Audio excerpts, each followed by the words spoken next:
Antoine, est-ce que tu nous entends?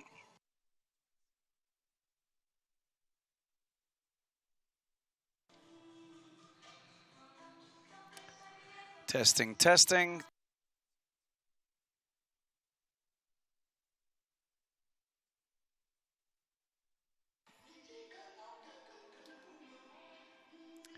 Pa pa pa ta ta, la la la la la. Excuse-moi, mon ami. J'essaie de parler avec Antoine, mais il ne m'entend pas. Est-ce que tu peux parler avec quelqu'un pour dire qu'on va faire un petit test, si c'est possible?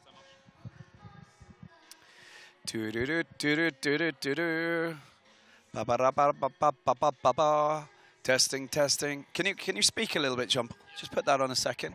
Okay. Testing, testing. 1, okay, 2, that's 3. good. You can. Yeah, Hear me. yeah. I can hear you perfectly. Yeah. Is that good for you? Yeah, that works for me. Yeah. Okay, good. When you hit that button, I can't hear you. Is that what happens? It's normal. It's normal. Yeah. Okay. So we're actually live like that. Can't hear me. You can just hear me because we're close to each other. Yeah. But, otherwise, this is when we're live. So make sure that if you do cough or you want to go off or do anything, you just cut that. If you want to speak to someone, that will cut your microphone as well, so you're not going out live, but it'll give you the chance to speak to the Obi van, which are down in the car park, just down like that. So that cuts. Yep. It's the same, so you can't hear me because I'm speaking to Antoine. And now I'm not because I'm back with you. Okay. And when you're speaking to Antoine, I can't hear Antoine. No. This is off air. When we press that, we're off air. Your side or my side. Okay. Yeah.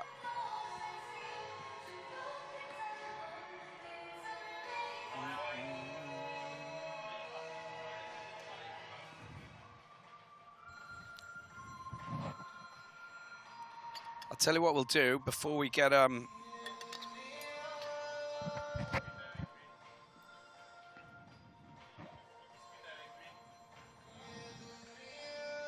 Oh, my wife and son are coming.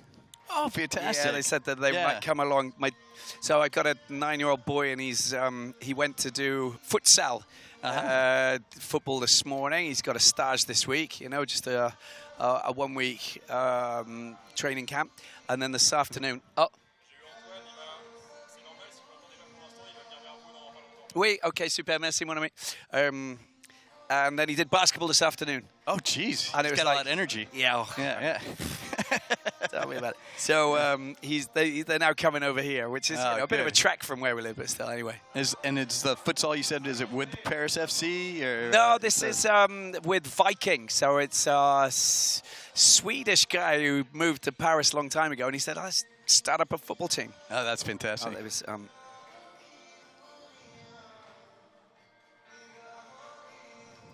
okay, anyway. Okay. All right, Robbie, I'm going to selfie of us just because I got to document this. Oh, turn it around. Turn it around. Let's get this behind us. Okay.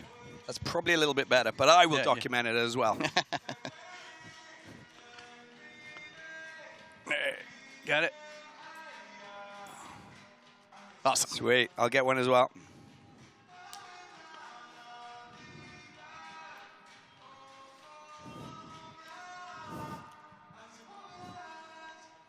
Yay. Let's do it. I tell you what, I've done a lot of different things in the organization. This was this is not the first time. Yeah. Really? It's your first time? Honestly. It's madness. Yeah. I love it. Yeah. Why not? Yeah. Right, that is what I'm going to... Yeah, I got voluntold. I was like, okay, you tell me. Wherever I can plug in and help, I'm happy to do it. But all right. I'm just thinking, would that be... We might be lifting that up a little bit later just because of the sun. Oh, we'll sure, We'll get the lay of the land.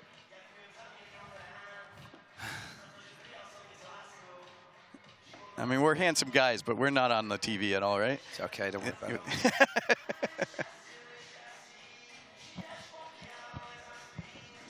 I'm here. Wait a sec. I'm standing up.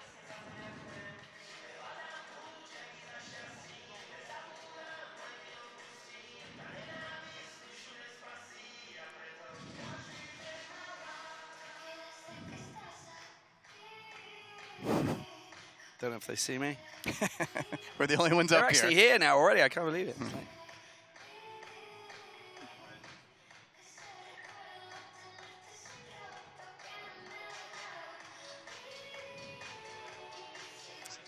Yeah, no problem at all. Can hear you loud and clear. Yeah, we can hear you loud and clear. This is us. How's the sound? Sounds good for me. Jean-Paul, yep. Sounds good with me as well. Okay, cool. So, Antoine, what time, à quelle heure tu as dit qu'on prend une pause de 10 minutes? La fin de la cérémonie avant le match, c'est ça? Donc c'est vers 35, quelque chose comme ça, parce que le match il commence à 45, c'est ça? Tout à fait, je pense que c'est ça. Ok. Parfait. So at 35. Donc toi, tu vas nous envoyer un petit jingle. Tu vas nous dire de toute façon. Hein? Parfait. Ok, merci à toi.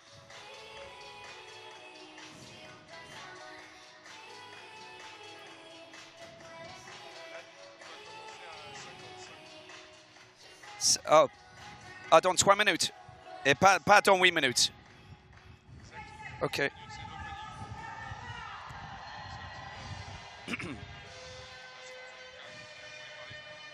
Okay, ça marche. We're starting in at 55 in a few minutes. Not on this, okay? Jean-Paul? So we're starting at 55, so forget about this.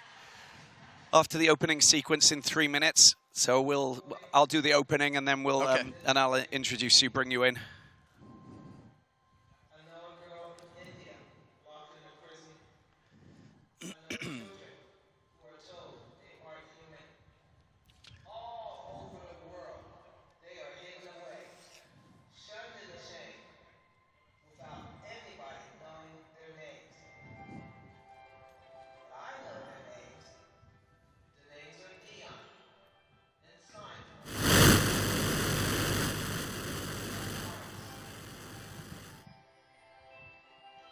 Don't know what that is. Okay, you heard that too? Yeah. Okay. Bit of cackle.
Well, thank you very much for joining us here in Paris, France, the host city for the 2026 Special Olympics Unified Football World Cup. Yes, you heard it right. We're here at the Stade Charléty, south of the city. A beautiful stadium. Opening ceremony and opening matches will take place. Well, 6 days of football that will take place in various locations in the city. This is the pitch here at Stade Charléty, home to Paris FC. A team now in Liga, in the top flight in France, of course, having gained promotion just 2 seasons ago. And now it's going to be hosting this wonderful event, 6 days of football, and 12 men's teams, 12 women's teams consisting of athletes with intellectual disabilities and unified partners, athletes without intellectual disabilities, competing for the United Football World Cup title. We've got 324 athletes from 23 nations competing and in action here, and we're thrilled to be part of this very special event. First of its kind to be played outside of the United States. Joining me, Jean-Paul Saint-Germain, Paris Saint-Germain, if we like to call him, for the opening ceremony and opening 2 games. Jean-Paul, this is such an amazing moment, isn't it, coming here to Paris and being part of this and having all of these wonderful athletes, families, friends coming here to take part in such a unique occasion. Oh yeah, this is fantastic, Robbie. I'm so excited to be here and part of this, where there's such a grand sporting culture here in Paris, having hosted the Olympics and others. It's just a joy to be with this experience and the hospitality of the local volunteers. It's really going to shine a great light on our Special Olympics footballers. So happy to get this thing started. Very hot, of course, and so we've got 2 football matches coming up. Let's just mention those around the opening ceremony. 6 days here in Paris. It's going to be quite a fabulous week, to say the least. Quite hot conditions, of course, but the sunshine is the sun's shining on everybody here today. Yeah, well, we say that even in the places where it rains, the sun comes out for Special Olympics, so it's come out especially strong here in Paris for us. That's the power of Special Olympics right there, I guess. No, absolutely. Hosts France will open both the men's and women's competitions. So for the men's competition, France will take on Senegal. Then the France women's team will take on the Côte d'Ivoire to complete the first day of this event.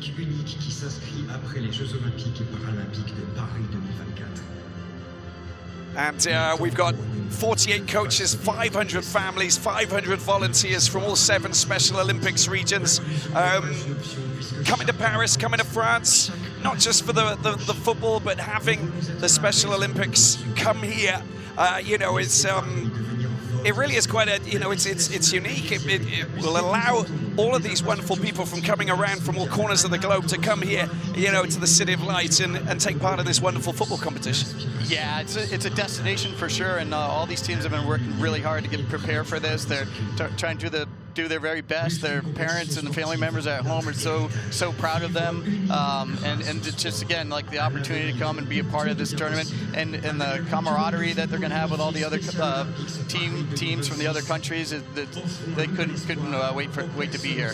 But yeah, they've been working really hard. In fact, Robbie had a chat this morning with the program from Special Olympics Thailand and listened to their training regimen. Incredible. For the last 2 years, they've been doing training camps. They even spent the last 3 weeks eating only French food in order to be ready on their diet. So, which is a pretty good thing, if you ask me. But they're all things are being considered here as they prep for this event. Oh, listen, you know, we always talk about how, you know, France has such a memorable and wonderful knock-on effect to people who come and visit. You know, and it's definitely, you take something back, don't you, when you come to France? You know, whether it's the food, whether it's the architecture or anything, it's just a fabulous place. It really is. And Paris, you know, as you mentioned and you underlined, such a big sporting city. It really is, you know, with football, of course, with Paris Saint-Germain doing so well over the last couple of seasons in the Champions League, of course, but and the French national team.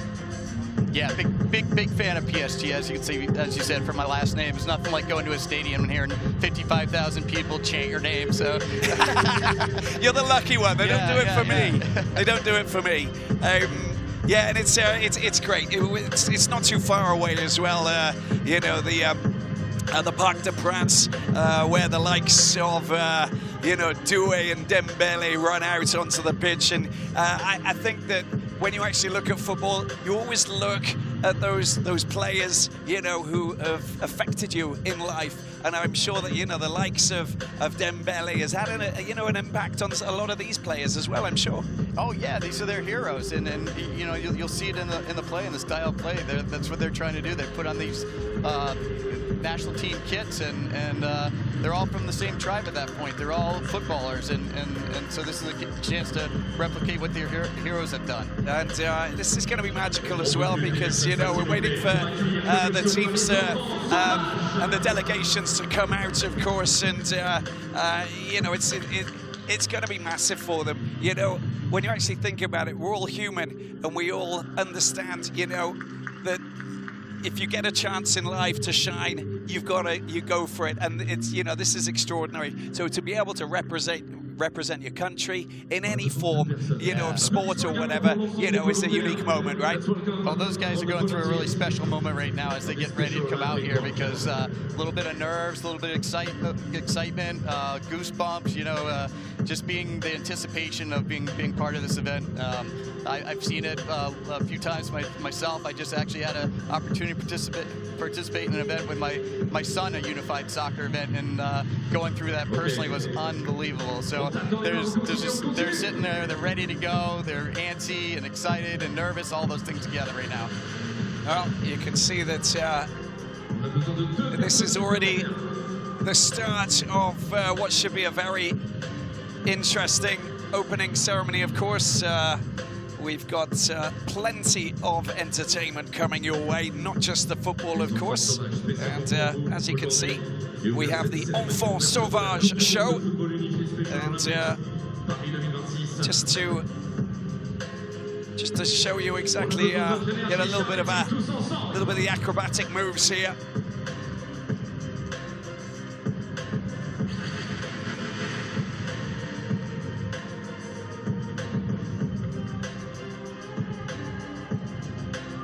Robbie, how about the stadium too? I mean, I've been walking out here. That's so elegant, so beautiful. You know, it's a great stadium.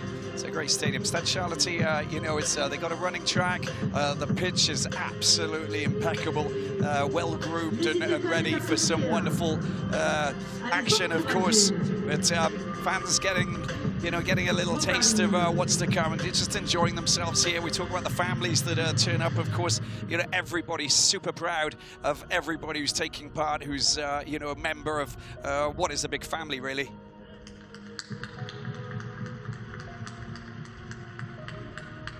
Well, you talk a lot about the courage it takes to get out there and compete at your best, but how about these guys? They must have practiced this all day. I'd be nervous jumping around on those. Yeah, that's right.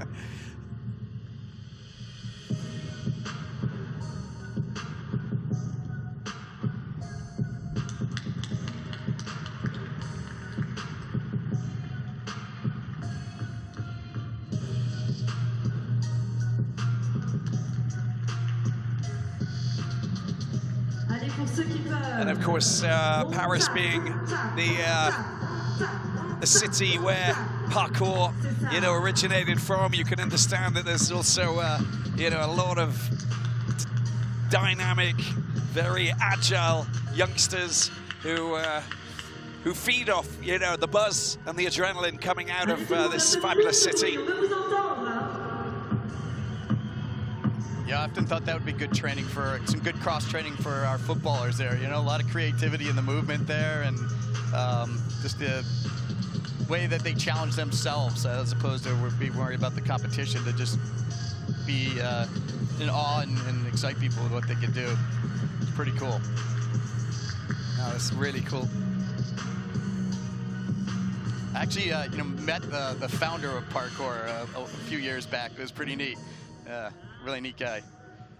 Yeah, that's I mean, it's bonkers how it's just, you know, developed so much, where, you know, it's literally become a sport. You can do courses in parkour right across France, you know, and kids absolutely love it. Yep. I mean, you've got to be a little bit careful, you know, not to sort of, you know, venture too much, you know, run before you can walk kind of thing.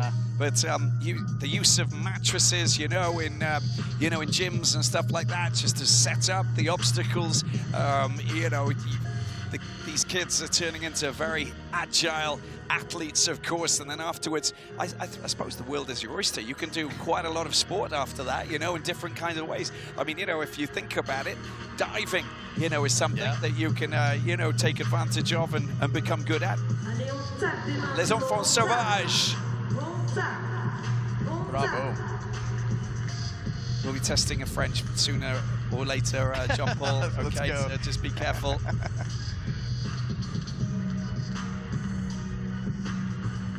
I've noticed if I just want to make friends, I just say, allez les bleus. Allez les bleus, allez les bleus. Yeah, that works. That definitely works. Just the scenario regarding the timings for the football matches. For the men's game, it's 30 minutes each half with 15 minutes for half-time break, and then for the women's we've got 20 either for each half and then 10 minutes in between.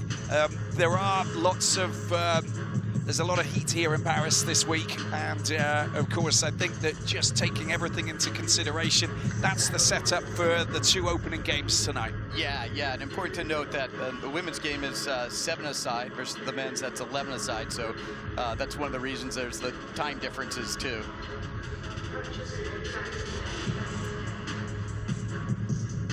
So we'll see later on when they switch the pitches to orient it for the 7-a-side women's game after the men's will go on the full field here. And if we lose you, Jean-Paul, for 15 minutes, you're actually putting the goals around the other side, right? So yeah, other duties as assigned. I do whatever they ask me to do, whenever. I've been told you're a multitasker, so you know I've been told that you're capable of doing pretty much everything. So.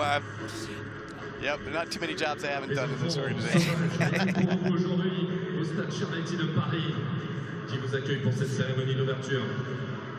La Coupe du Monde de football unifiée Special Olympics. Les enfants sauvages, just to get this opening ceremony off the ground here.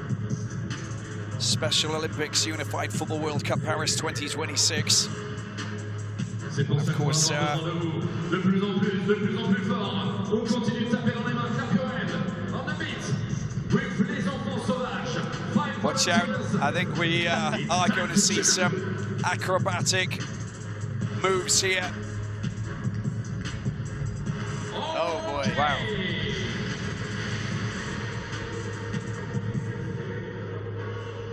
Nice. How do you think they get to pick the last guy on that row of people? Yeah, he's probably like sort of, you know, quite taut, isn't he? And just, you know, hoping that there's no contact, but they're absolutely fine. All credit to these guys. That's wonderful.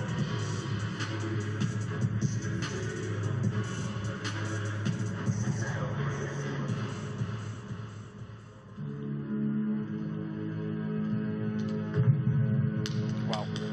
Une nouvelle fois vos applaudissements pour les enfants sauvages. Bonsoir Paris et un bonjour à tout le monde. Bienvenue Well done. à Charléty that was quite spectacular. Les enfants sauvages, the wild kids, if you want the translation. You knew that, it was on the tip of your tongue. Could have guessed it. There we go. Et je vous présente mon binôme Valentin Lombard qui va vous faire vivre cette merveilleuse journée d'ouverture avec moi. Good evening, Alain. Good evening, Paris.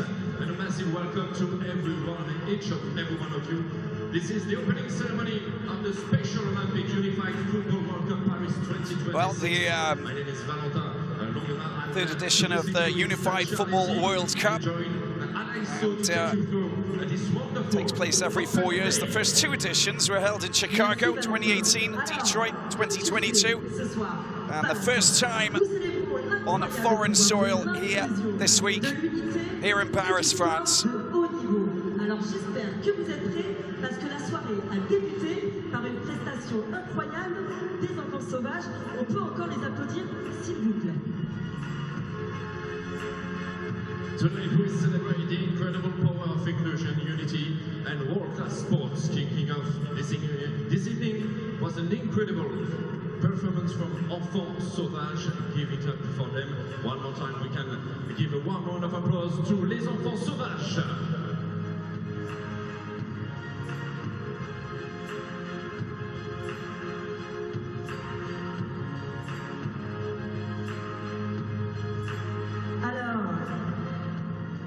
for the fans here, and the families, of course, who were just enjoying the start of what should be a fine, fabulous, entertaining evening, right through until the 11th of July on Saturday. Je vais le traduire, Anaï. Absolutely stunning. What a beautiful way to set the tone of this tournament. And now, ladies and gentlemen, it is time for the moment we have all been waiting for, the heartbeat of this entire tournament. Alors, à la tête de chaque délégation, nous sommes fiers ce soir de mettre à l'honneur ces incroyables co-capitaines que nous allons accueillir et qui incarnent Special Olympics France, 1,600 footballers in total, 1,300 football players, 300 unified partners and 20 certified coaches with 10 organized competitions each year. A very busy hub of activity, Jean-Paul. Yeah, that's the strength of Special Olympics, really, is our grassroots programming. It's going on all the time, everywhere, every place around the globe. And again, football being the world sport, that's one of our leading sports. Just under athletics. Athletics is the most popular, but football is right up there. Well, here we are. This is the Special Olympics France delegation coming out. The men's France team is led by co-captains, Special Olympic athletes, Jules Sorbier, and unifying partner. Yeah, so France has both a women's team and a men's team, as you mentioned earlier. For the women's team, this is their first opportunity to participate in the Unified World Cup. And there we have Senegal also coming out, of course. That's the battle, that's the clash that we have. The first time competing in the UFWC, of course, has an active MOU with the National Football Federation since 2012.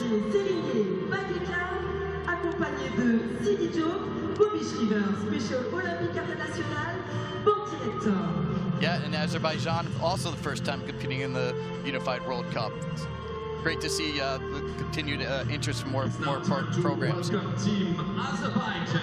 They've started expanding their program from Baku and doubled their female participation recently.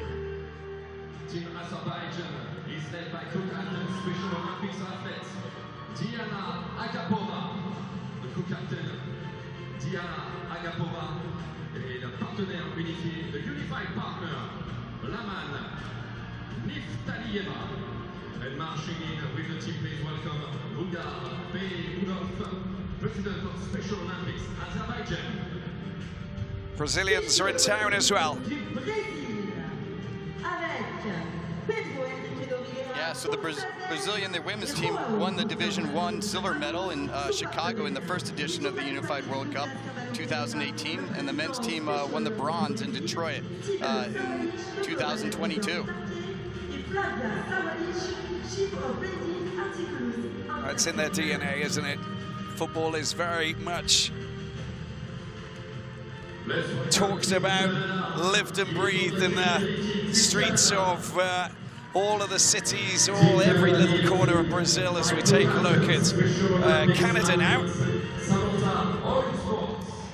First time competing, Unified Champion Schools model, boosting a lot of participation, Jean-Paul. Yeah, the Unified Champion Schools is a great model where we integrate special needs programming into school systems, furthering our mission to increase inclusion and create positive attitudes towards people with intellectual disability through sport. Big country as well, Canada, so it's great to see that we've got this delegation here in Paris. Probably French and English speakers as well within the Canadian delegation as we take a look at Team Côte d'Ivoire. There'll be an action later today, the women's team. And look at these outfits. I mean, extraordinary. Love the style and the panache that Côte d'Ivoire bring. They are so happy to be here. And it's their first time as well, so making a splash with the uniforms. We'll remember that for a long time. They focus heavily on training systems for their athletes, coaches, and referees. And they've have a strategy center focused on technical capacity building. Abidjan, the capital. They love style, they love football, and strong connections with France. Happy to be out here tonight, playing against the France team, the women's competition. Costa Rica.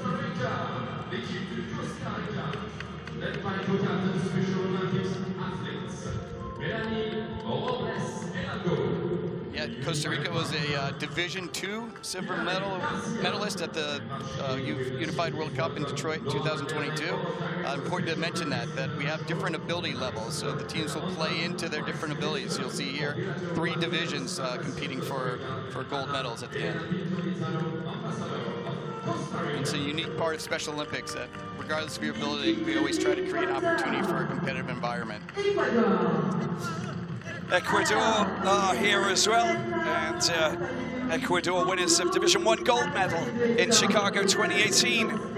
Yeah, back to retake the cup, I guess, here. So yeah, they were the first winner, put our Unified Cup on the map back in Chicago. Looking very elegant, the men with their suits and ties. Might be a little bit too hot, but they're okay. They're dealing with it, aren't they? They look very slick, very, very stylish. I think they probably said, oh, we're coming to Paris. We need to be, you know, top notch. Egyptian delegation now. Your game and fashion, that's right. It's Fashion Week for them. So Special Olympics Egypt competed in both 2018 and 2022 Unified World Cup, so they got a lot of experience for this event.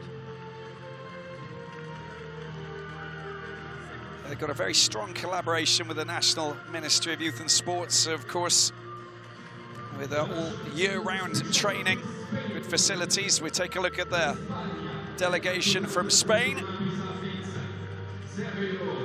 This is their first time competing in the Unified World Cup. They run a fantastic football program. You know, in Catalonia alone, they have a league with over 100 teams, unified teams that play. So just in one part of the country there, they're really growing unified football.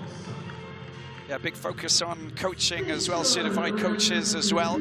As we take a look at Guatemala now. Oh, Guatemala is a juggernaut. They've been a high performer in our Unified Cup. Taking Division I gold in Detroit 4 years ago.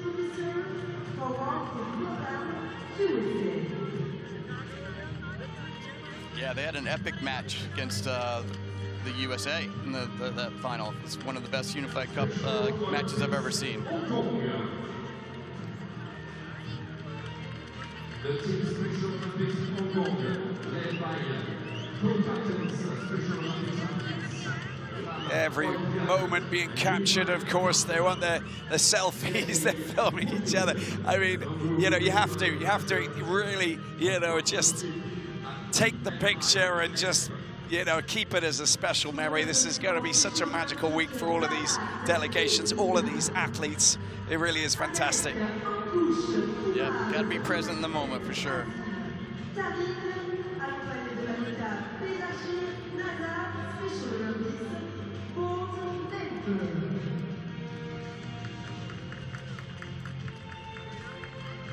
There's the Bharat team, Special Olympics Bharat, first men's team to compete at in this competition. Women's teams in 2018 and 2022, where they got the Division III bronze medal. Yeah, and they get strong support from the Sports Authority of India as well. Again, you know, it might be some of these athletes' first time coming, you know, to Europe or, you know, coming to Paris. It's, you know, it doesn't get better than this, does it?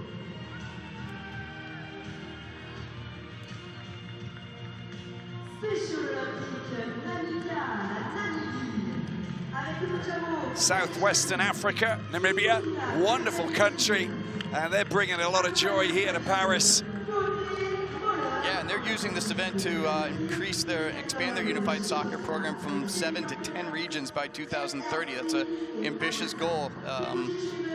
We love seeing that these events are being catalysts for programming back in their country. So there's this ripple effect for them participating.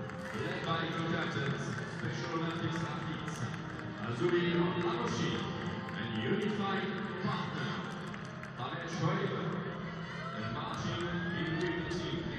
Go to North Africa with the Libyan delegation.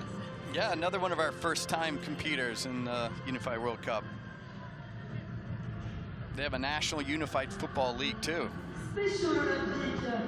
Paraguay coming through and, onto the field of play.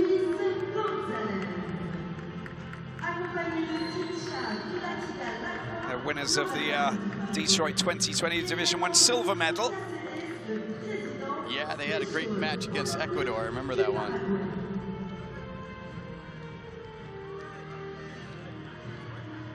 And they got strong partnerships with 3 professional clubs in Paraguay. So making, shifting, making things happen over there. Slovakia. They won the gold in Chicago back in 2018, and then won Division II gold in Detroit. They do a lot with schools and put a priority that includes youth programming and regional school leagues. Thailand next up. First time here, competing. Yeah, first time, and as I mentioned, we had a great meeting with them this morning. We're talking about their growth of their program. And they are well prepared. There's a nice video there on the website, on the Special Olympics website. You can also check that out, and also you know, follow Special Olympics on Instagram as well. There's some great content that's being put together just to, you know, promote the Special Olympics. You get, you know, it's an eye opener for a lot of people to understand exactly, you know, what this is all about, because it's a big movement. Yeah. And I'll tell you one other thing that Thailand did, which was really cool. In order to prepare for this event, they played mainstream schools around the country to get ready for the competition, which also allowed them to grow their unified program in those schools after they left. So they really taken advantage of this. That's fantastic. United Arab Emirates. Men's team took part in Chicago 2018, and the women's team in 2022. You can see the development. Yeah, they were fantastic hosts of our 2019 World Games. The legacy in country from there has been incredible, but so many of our programs benefited from the great organization that they did with that event. And United States of America. Silver medalists from Detroit 4 years ago. Yeah, I think they're back and hungry, ready to go for the gold this time. And members of the US Soccer Federation, of course.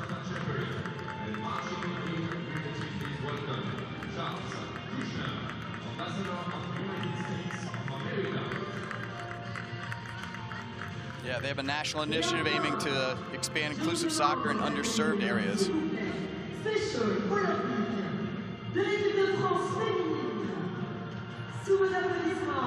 And of course, it is now France, the hosts, here in Paris, coming out of the tunnel. Let's go.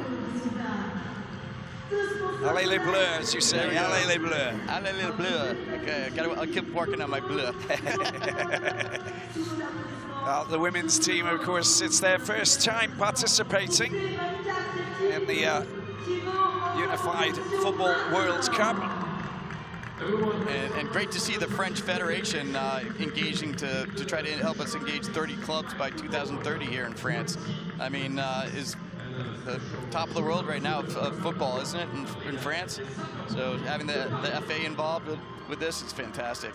Yeah, I just mentioned earlier, Special Olympics France, 1,600 footballers, 1,300 football players, and 300 unified partners, 20 certified coaches, 10 organized competitions each year. You know, they're making ground, they're reaching out, and the message is clear. You know, there's a place for everybody. Absolutely.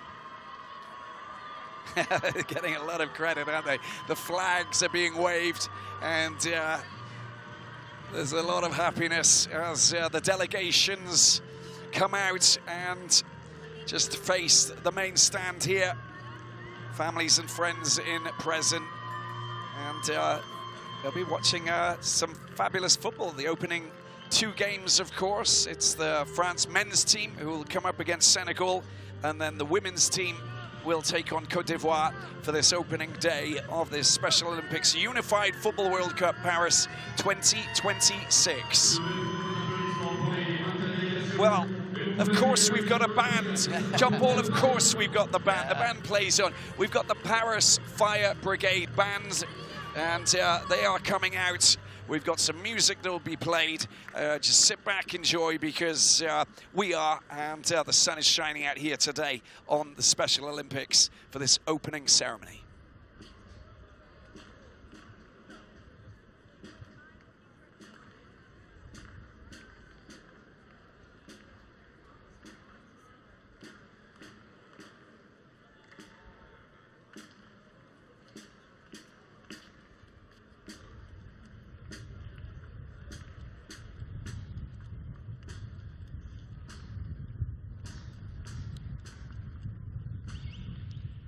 And we should get a couple of songs here from the Paris Fire Brigade band.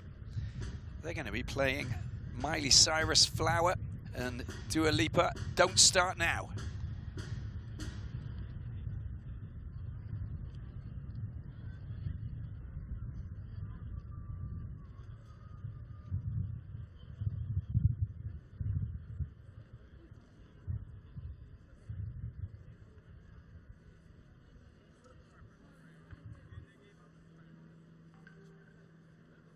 Mesdames et messieurs, merci d'applaudir et d'accueillir la performance de la brigade des sapeurs-pompiers de Paris.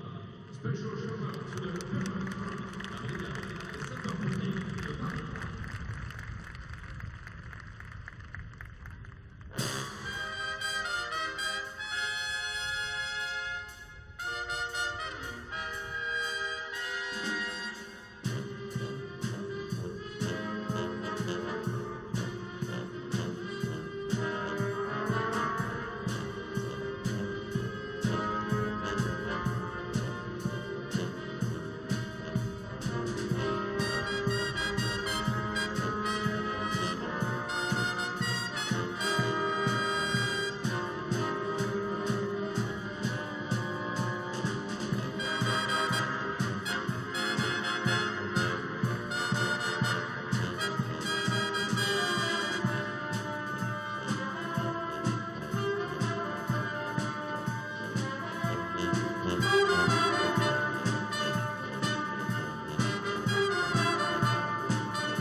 Merci maintenant de bien vouloir, s'il vous plaît, vous lever et de regarder l'écran pour un moment très attendu, la levée virtuelle du drapeau de la Coupe du Monde de football unifié Special Olympique, accompagnée de l'hymne des Special Olympiques, s'il vous plaît.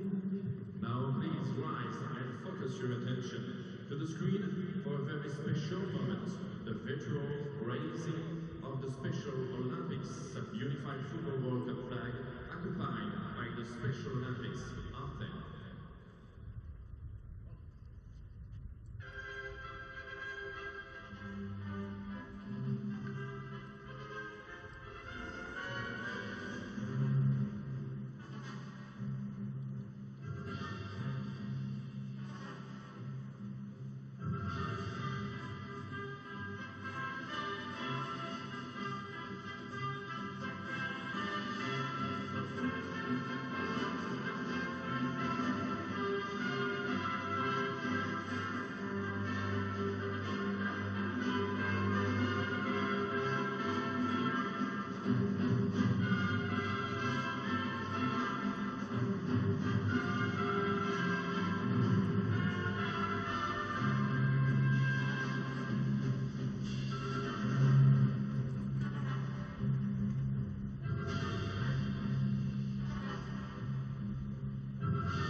pour partager quelques mots inspirants sur ce mouvement.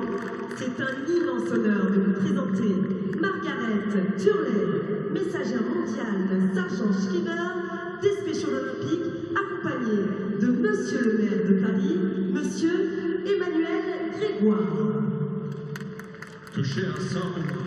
So now we have Margaret Turley, who's presenting the competition emblem, the ball, to the Mayor of Paris. Global Messenger Margaret Turley, along with the Mayor of the City of Paris, Emmanuel Grégoire. Emmanuel Grégoire, of course.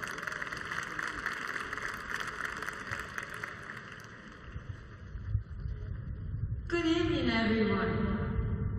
Athletes, families, coaches, volunteers, sponsors, and honored guests, welcome.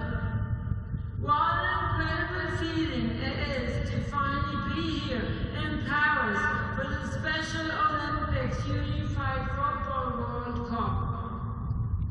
The atmosphere is amazing, and I couldn't be more excited to celebrate with all of you tonight. My name is Margaret Turley. I am proud Special Olympics athlete from Ireland, and I am honoured to be one of 10 satisfied global messengers in the world. Tonight is extra.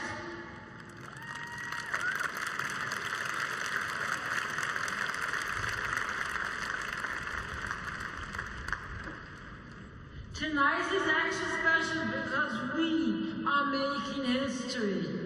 For the very first time, the Unified Football World Cup is being held here in the Special Olympics Europe East region.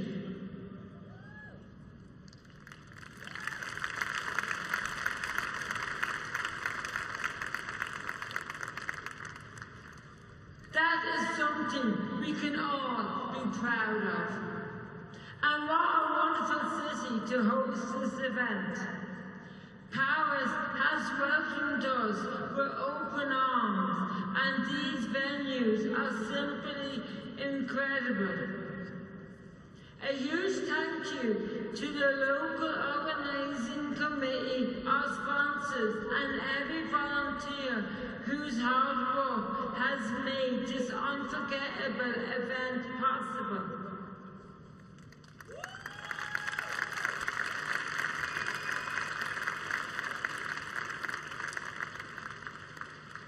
To every athlete here tonight, I want to say this.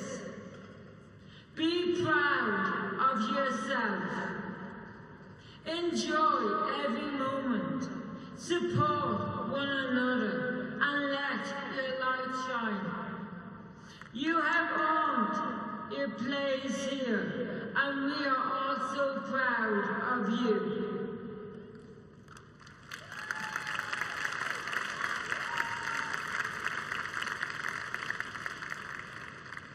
This Unified Football World Cup is about so much more than football.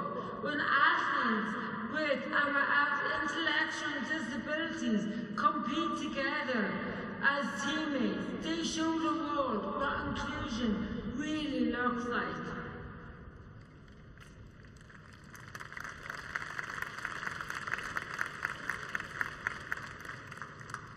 They break down barriers, challenge stereotypes, build friendships, and prove that everyone belongs. That is the power of sport.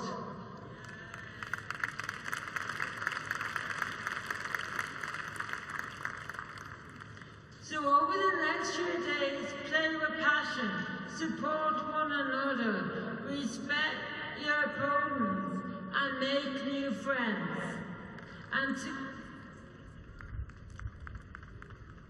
And together, let's show the world what true sportsmanship, teamwork, and inclusion look like. Good luck to every team and enjoy every moment.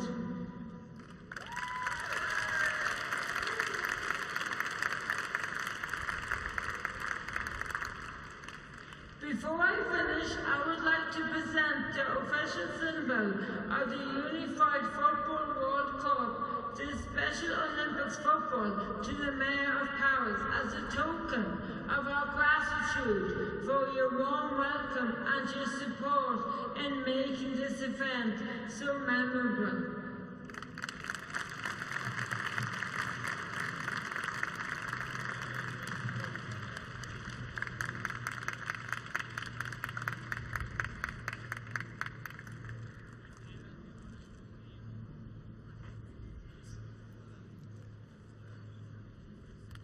Thank you. Some wonderful words there from Margaret Turley, and it really is so important, you know, that we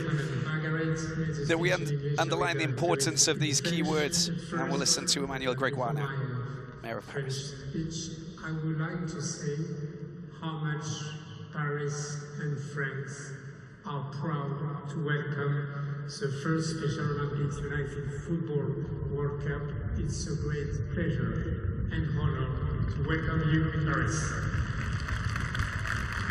Mesdames et messieurs, d'abord je voudrais adresser à Margaret toutes mes félicitations pour ce très brillant discours introductif et lui dire combien sa présence et ses mots nous ont touchés. Je voudrais saluer Madame la Ministre, saluer les représentants du monde sportif français, saluer et nous sommes très sensibles à la présence de nombreux ambassadeurs à nos côtés qui viennent soutenir leurs équipes et nous témoigner d'un très beau message d'amitié dans un très beau clin d'œil compris en accueillant la Coupe du Monde de football unifié en même temps que la Coupe du Monde de la FIFA et le plaisir de vous accueillir. Paris est très fier d'accueillir cet événement qui est un hommage aux valeurs du sport, aux valeurs de l'engagement, du dépassement de soi. C'est un moment d'inclusion, de solidarité et j'espère que vous passerez un très très bon séjour à Paris et je voudrais adresser aux athlètes tous les encouragements pour cette compétition. Permettez-moi d'associer à ces mots évidemment mon équipe villageois, ils sont nombreux ici présents, mais d'adresser un clin d'œil particulier à Pierre Ramadan. Il est là-haut puisqu'il a initié pour nous tous ce très beau partenariat et s'est engagé pour accueillir cet événement. Je vous souhaite à toutes et à tous une formidable compétition.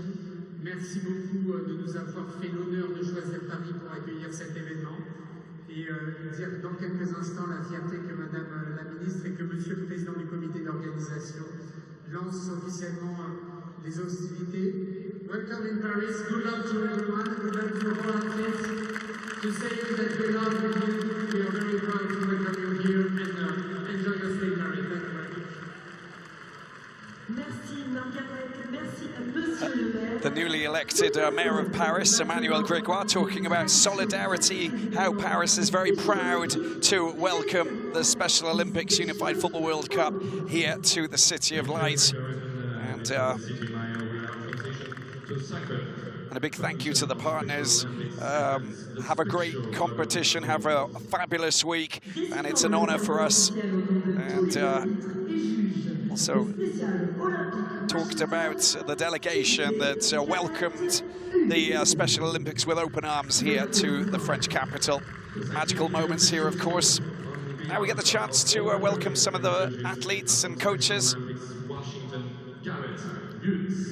So Garrett Utz, who's a coach. In the name of all judges and officials, I promise that we shall officiate in these Special Olympic Games with complete impartiality, respect, and abide by the rules which govern them in the spirit of sportsmanship. So, Robbie, Garrett's one of our Special Olympics athletes who serves as a referee, and he'll be officiating several of the matches here in Paris. Fantastic. And now we've got Mariana Campos Molina, Special Olympics Costa Rica. Special Olympique Costa Rica, Mariana Campos Molina. Representing the coaches worldwide, inspire and unite our teams, please welcome Special Olympics Costa Rica coach Mariana Campos Molina. In the name of all coaches, we shall follow written and verbal instruction of Special Olympics officials all the time. have our athletes at the appropriate events and activity and the proper times and abide by the rules and policies in the spirit of sportsmanship. Robbie, coaches are so critical to everything that we do. Every success measurement that we have for this organization depends on having a good coach who understands their sport and understands how sport can change people's lives.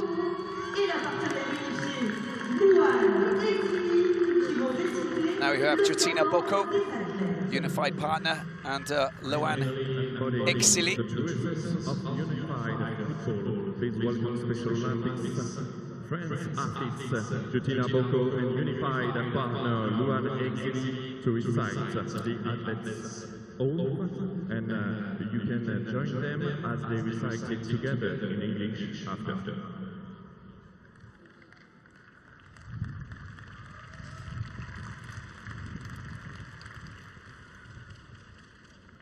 Je ferai tout pour gagner, mais si je n'y arrive pas, je sais que je ferai preuve de courage dans mes efforts.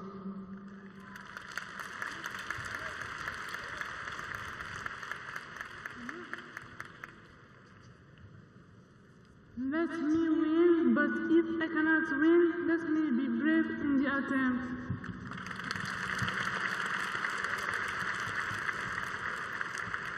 Yeah, Robbie, that's the athlete oath that we athletes recite before all of our events, and it really sets the tone for what our organization's all about, having the courage to get out there and try to be your very best.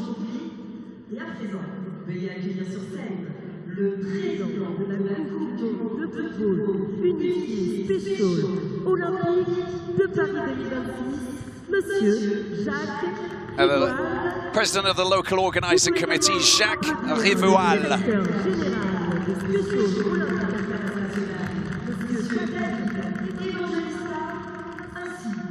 Que la ministre des Sports, de la Jeunesse et de la Vie associative, Maria Ferrer. Thank you all. Your words remind us exactly why we are here.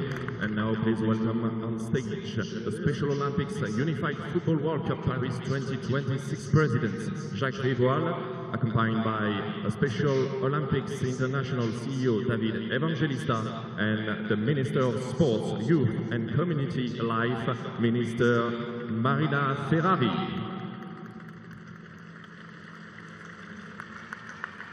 Madame la ministre des Sports, de la Jeunesse et de la Vie associative, chère Marina, Monsieur le maire de Paris, Monsieur le président de la métropole du Grand Paris, Patrick Ollier, qui malheureusement est excusé aujourd'hui, Monsieur le conseiller régional représentant la présidente de la région Île-de-France, Mesdames et Messieurs les ambassadeurs, Mesdames les présidentes des comités nationaux olympiques et paralympiques sportifs français, Mr. Special Olympic International President and CEO, dear David, dear Special Olympics International Board Members and Executives, dear Special Olympic National Program Leaders, dear Special Olympic International Honored Guests, chers représentants de la famille du football, en particulier de la Fédération française de football, du district de Paris de football et du Paris FC, chers représentants des sponsors et des mécènes,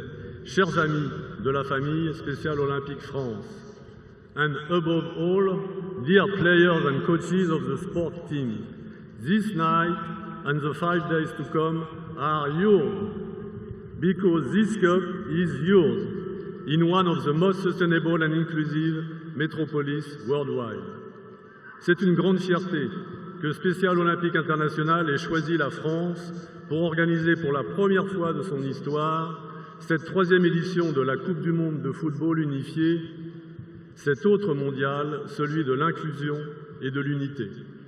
Pendant cette semaine, la magie des Jeux olympiques et paralympiques renaît et Paris devient la capitale mondiale du football inclusif en réunissant des athlètes avec et sans déficience intellectuelle autour d'une même passion, le football.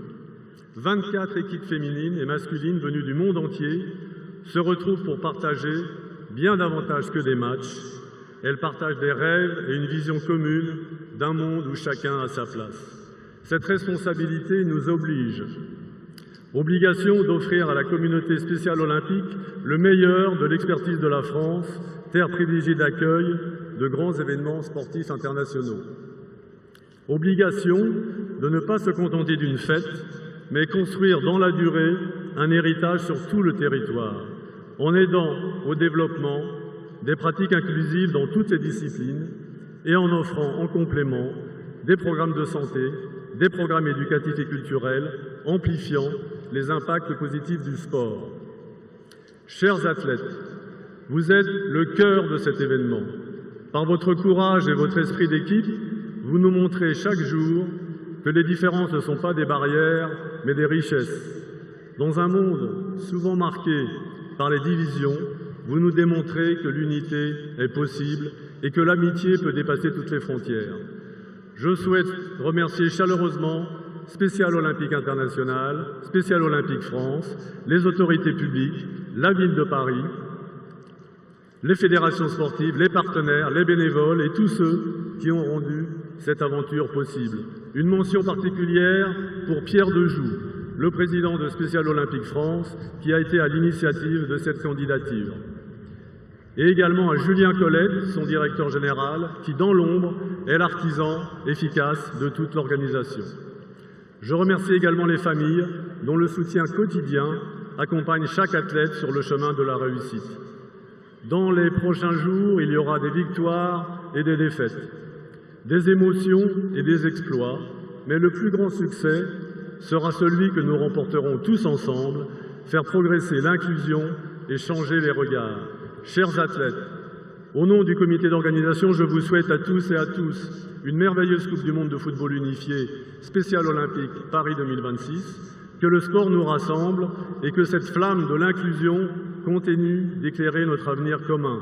Vive le sport, vive l'inclusion, vive Spécial Olympique et vive Paris 2026.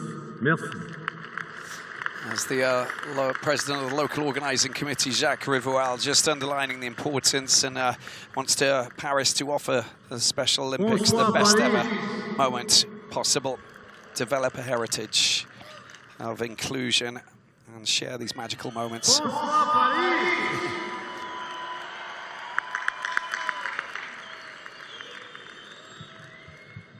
What a night, and what a place to be.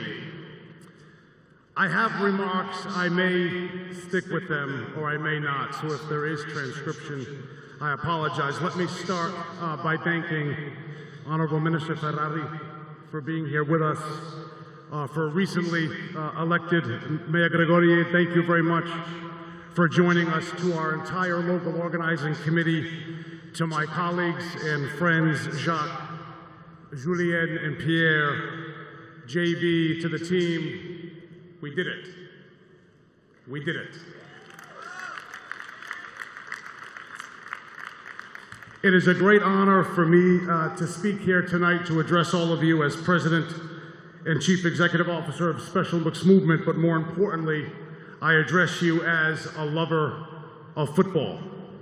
To all of the players and coaches and families and volunteers and all of the partners and supporters who are here, this moment belongs to you. Whether you've come from Xi'an in central China, whether you've come from Zaragoza in España, whether you've come from Clarendon in Jamaica, whether you've come from Bratislava in Slovakia, whether you've come from wherever you've come, this is your place. I'd like to take the opportunity first to thank FC Paris. Let's give a big round of applause to FC Paris for hosting us here tonight.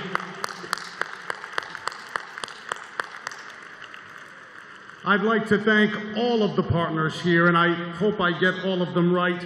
Many of us are wearing Nike apparel. A big round of applause for Nike. Big round of applause for Nike, for Coca-Cola, for Sanofi, for sponsoring all of our health work, to the company of Deloitte for their generosity, SWORD, Lions Clubs International Foundation, United Airlines, Otis, In Vivo, the national government, the regional government, the city government. We come here in a moment of celebration. Paris is a city that has celebrated its culture, its history, its promise for millennia. It's a city that celebrates ideas. And what an idea to celebrate tonight, the idea of inclusion. Football is called the most beautiful sport. I contend it celebrates tonight the most beautiful movement. A movement that celebrates in villages and cities, a movement that celebrates in stadiums and sports centers all around the world. But here, football shows us something a bit more powerful. Here, football reminds us that inclusion is a contact sport. And so here we are. We celebrate 12 male and 12 female teams, and I will mention them. From the countries of Senegal, Israel, China, Slovakia, the USA, Côte d'Ivoire, Guatemala, Azerbaijan, Namibia, Jamaica, Bharat, Egypt, Libya, y Brazil, Thailandia, Costa Rica, the United Arab Emirates, Canada, Hong Kong, España, Ecuador, the next host, Paraguay, and of course, our host team, La France. Let's give it up for France.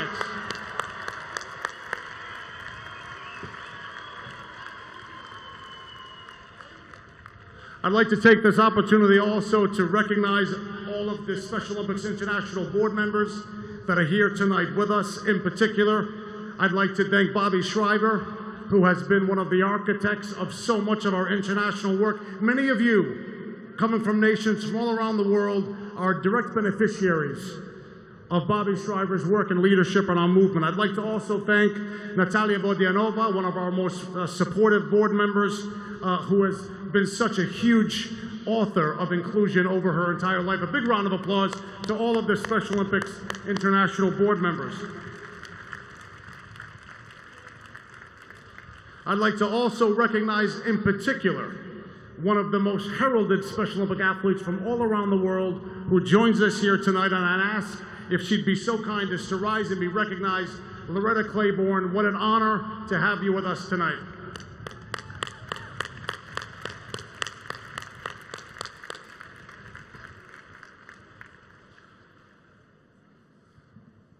Most importantly, I want to thank all of the players.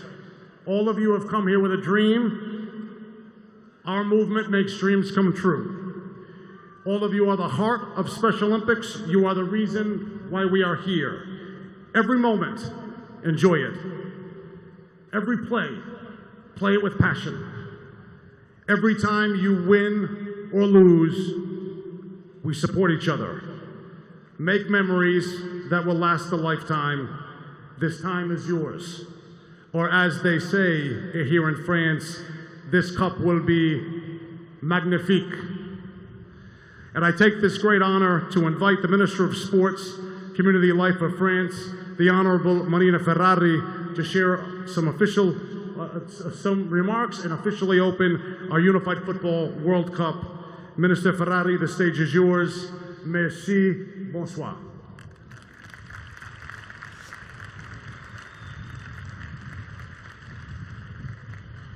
Monsieur le vice-ministre des Affaires bilatérales et de la coopération internationale du Costa Rica, cher Alexandre Pinaranda, Monsieur le maire de Paris, cher Emmanuel Grégoire, Monsieur le conseiller délégué au handicap de la région Île-de-France, cher Pierre Denisio, Monsieur le président de Special Olympics International, cher David Evangelista, Mesdames et Messieurs les membres du conseil d'administration de Special Olympics International, Monsieur le Président du comité d'organisation de la Coupe du Monde de football unifié Paris 2026, cher Jacques Rivoal, Monsieur le Président de Special Olympics France, cher Pierre Dejoux, Mesdames et Messieurs les ambassadrices et ambassadeurs, Mesdames et Messieurs les représentants des partenaires internationaux et nationaux de l'événement, Mesdames les présidentes du Comité national et sportif et paralympique français, chers athlètes, chers entraîneurs, chers bénévoles, chère Margaret Turley, chers amis, and above all, dear friends.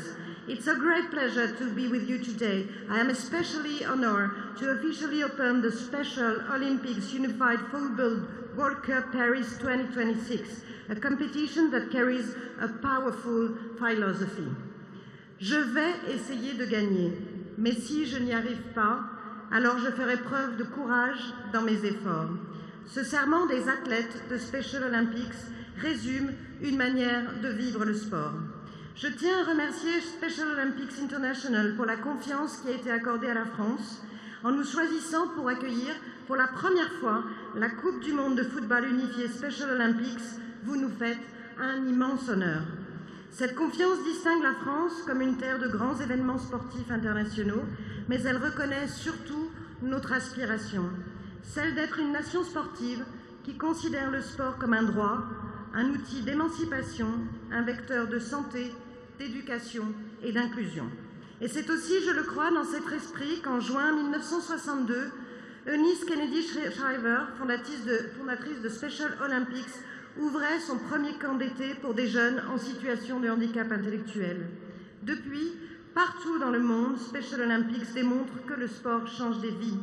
Vous mettez en lumière le pouvoir inclusif du sport et vous montrez qu'une pratique adaptée peut apporter aux personnes en situation de fragilité ou de handicap une meilleure qualité de vie. Se sentir mieux dans sa tête, se sentir mieux dans son corps, apprendre à jouer avec d'autres, se découvrir de nouvelles compétences, et ce, quelle que soit sa déficience, quel que soit son âge ou quel que soit son genre. Le sport adapté et dans ses spécificités le sport unifié sont riches d'histoires singulières, nées d'une passion commune pour le sport, mais qui vont bien au-delà du seul cadre sportif. Ce sont les histoires de nos athlètes leaders. Jules, qui est passé pour la première fois dans une émission de télévision.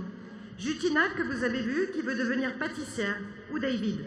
Tous trois sont devenus joueurs et joueuses des équipes Special Olympics France de football unifié il y a quelques mois de cela, auprès des jeunes joueuses et joueurs du centre de formation du Paris FC, engagés dans l'aventure Paris 2026, que je remercie aussi chaleureusement pour leur engagement. Les belles histoires, ce sont aussi celles de nos bénévoles. Vous êtes plus de 450 personnes mobilisées pour faire de cette Coupe du monde de football unifié une véritable réussite tant sportive qu'humaine. Merci à vous. Et alors que nous traversons, vous le savez, un épisode difficile de canicule, nous mesurons à quel point l'engagement de nos bénévoles est absolument essentiel. Votre générosité, votre disponibilité, votre sens du collectif sont une force indispensable au bon fonctionnement de notre société. Aujourd'hui comme demain, vous méritez toute notre reconnaissance. Mais accueillir un événement de cette ampleur, c'est aussi et avant tout un travail d'équipe, celui des organisateurs, des pouvoirs publics, du mouvement sportif, des volontaires et de tous les partenaires. Merci à l'engagement de la Fédération française de football qui a choisi d'accompagner cette ambition en soutenant la candidature de Special Olympics France et en s'impliquant concrètement dans l'organisation de cet événement. Je veux également saluer le Paris Football Club et son président Pierre Ferracci.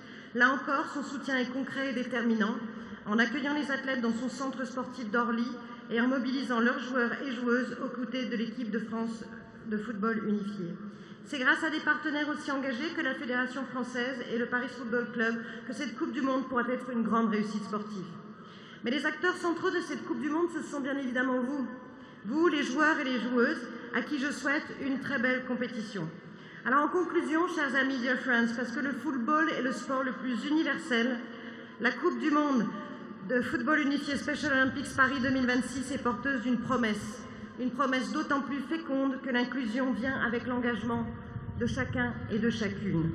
Au moment d'ouvrir officiellement la 3e édition de la Coupe du monde de football unifié Special Olympics Paris 2026, je forme le vœu que la société dans son ensemble prenne exemple sur les milliers de clubs inclusifs qui démontrent au quotidien le pouvoir du parasport et du sport adapté qui nous permettent de changer le regard de la société sur le handicap.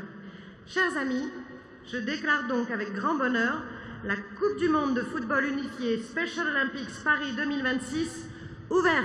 Et vive le sport! Merci, merci Madame la Ministre. Le tournoi est officiellement ouvert pour rendre hommage à notre incroyable... It's officially open, the Special Olympics Unified Football World Cup Paris 2026. A magical moment there from the Minister of Sports, Marina Ferrari, who's making that announcement. I think that we have understood just how proud they are of welcoming everybody here to the City of Lights. Yeah, some great words, and I think they really hit it home in terms of describing the uniqueness of this event. Again, a sport event that's really focused on off-the-field metrics and changing people's lives. Spot on.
Well, the Marseillaise and a fabulous rendition from the Paris Fire Brigade Band, and in the presence of Jacques Rivoal and Marina Ferrari.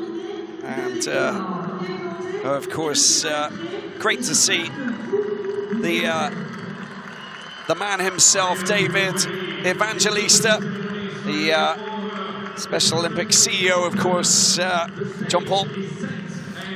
Yeah, David has a history with this organization, and that is his father was the former CEO of a Special Olympics Rhode Island program in the United States. So, I mean, literally, David was brought up in this movement and knows exactly where we're going in the future here in terms of expanding and growing and getting more people aware of how we foster inclusion around the world through sport. Yeah, it's fantastic. Those words are very strong. I didn't want to translate it all because it was she was quick with her words, of course, the Minister of Sport, but she really did underline progression, inclusion, the importance of development, and being open to everyone. It's all about that at the end of the day, isn't it? Yeah, and having support of government agencies like sport ministries is so important. And you know, you can see when people have this holistic value around when you get more people involved at all different levels, it has a positive impact across the board. Well, we got France and Senegal coming out now, and that tells you that it is time for a battle. Now, let's talk a little bit about what's happening here. So this is the men's competition. We've got halves of 30 minutes with 15-minute break at a half-time. They're playing on the full pitch. 16 players, 9 who are intellectually handicapped, and 7 that aren't. Is that correct? Yeah, so it's a combination of players with and without intellectual disabilities. And again, the Unified Sports Program is a purposeful format in which we teach inclusion through sport. So we see each other, the teammates, as equal teammates. But on the field of play, in order to keep the proportions correctly, you'll see at any time on an 11-side field, there'll be 6 players with an intellectual disability and 5 players without at all times. So as substitutes come in and out, that substitution will reflect that proportionality. And the tactics are a little bit different, and they've been working together, of course, you know, for months to try and understand exactly how that collaboration works. Yeah, so this again is in Unified Sports, we have a style of play that we refer to where we focus on meaningful involvement. So no doubt these teams are going out there to compete and to win and try their very best, but while they do that, they purposely try to make sure they're including all members of their team. So it's a little different than a strict, purely competitive example, but we have teams out here that are actually monitoring that to make sure that type of inclusion on the field of play is happening. So again, what we say is that you learn how to do this on the field out there on the pitch. You're learning how to do it in life, and this is valuing each other's contributions, understanding how you can contribute to the success of the team. So it's a really special kind of format that we have here with Unified Sports, and great to see these competitors on display here shortly. No, it's fantastic. It really is, and it's going to be very special as well. And when they're coming together, the friendships are being made as well. You know, we've got players from Paris FC. You've got the the under-17s goalkeeper, whose name is Lancine Diakita, and he's working. We've got players from Paris FC, some of the younger guys who are actually part of the unified, team that's making up the French team. Similar scenario with Senegal, and that experience and that collaboration, the friendship, but the communication, what they're trying to do together. I mean, it just makes it already special before they even come out onto the pitch. Absolutely, and that's the whole point of this, is these players are going to learn from each other. They're going to learn things that they didn't know if they listen and find ways to work together. Again, understanding each other's strengths. And I think you'll notice there's a degree of respect for each other, not only among the teammates, but with their opponents too. And don't get me wrong, they'll fight hard. They're going to want to win, but they also know they're part of a movement that, again, is focused on inclusion across the board, and they're going to put a good display on there. 2 flags have come out. The Senegal flag, of course, wonderful country, and West Africa. They love music, they love sports, they love wrestling. Biggest and best wrestling nation in the world, I promise you. They get crowds of 70,000 to watch their wrestlers down in Senegal, but they love their football as well. I did not know that. I am a big Sadio Mane fan, so I always got a soft spot in my heart for Senegal. Yeah, Senegal, of course, the men's team in the Africa Cup of Nations, finalists in 2019, where they lost to Algeria 1-0. And then, of course, in the last edition of the Africa Cup of Nations, there was a battle against Morocco, of course, that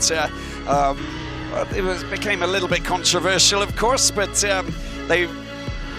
at the end of the game, it was a 1-0 victory, wasn't it? Although things turned around a little bit after that. But it tells you about the DNA.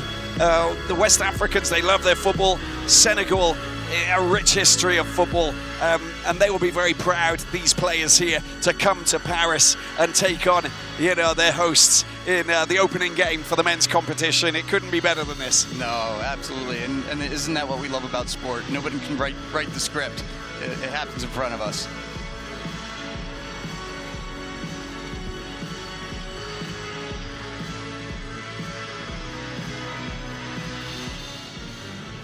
And we talk about the athletes.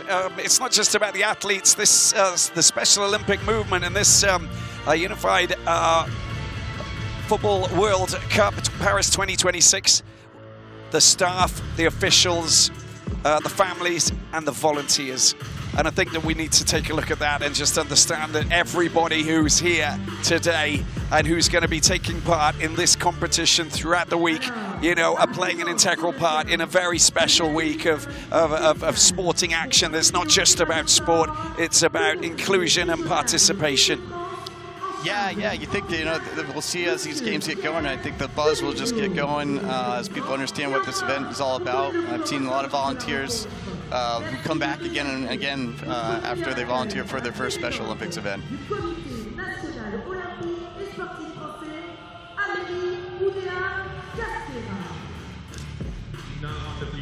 Well, a little bit of excitement as we gear up. There's a little bit of wind blowing through Stade Charléty. We're quite high up in the stands. We hope that our papers don't fly all over the place. Jean-Paul, we should be okay. And the sun's starting to go down, so it's right in our faces. We're going to get burned to a crisp. Got the sunglasses nearby. There we go. The sun is shining strong on us today, for sure. So you know this stadium. How's that on the field of play? Is it going to be windy down there as well? It's quite open. You can see that sort of, the stands aren't very, very high. A little bit of wind will be going through, of course, because it's quite an open stadium. But it'll be a bit breezy down there. Normally, you take a look at the flags, and you can see that they're blowing a little bit on the far side. So it depends really where you are. Those who stay in the shade are probably going to be better off than those in the sunshine. But as I said, the sun's starting to go down, so the shade will come a little bit across. By the time that the women's game between France and the Côte d'Ivoire starts, they'll be in a better position. But in any case, time for us to see what's going on here. It's going to be interesting.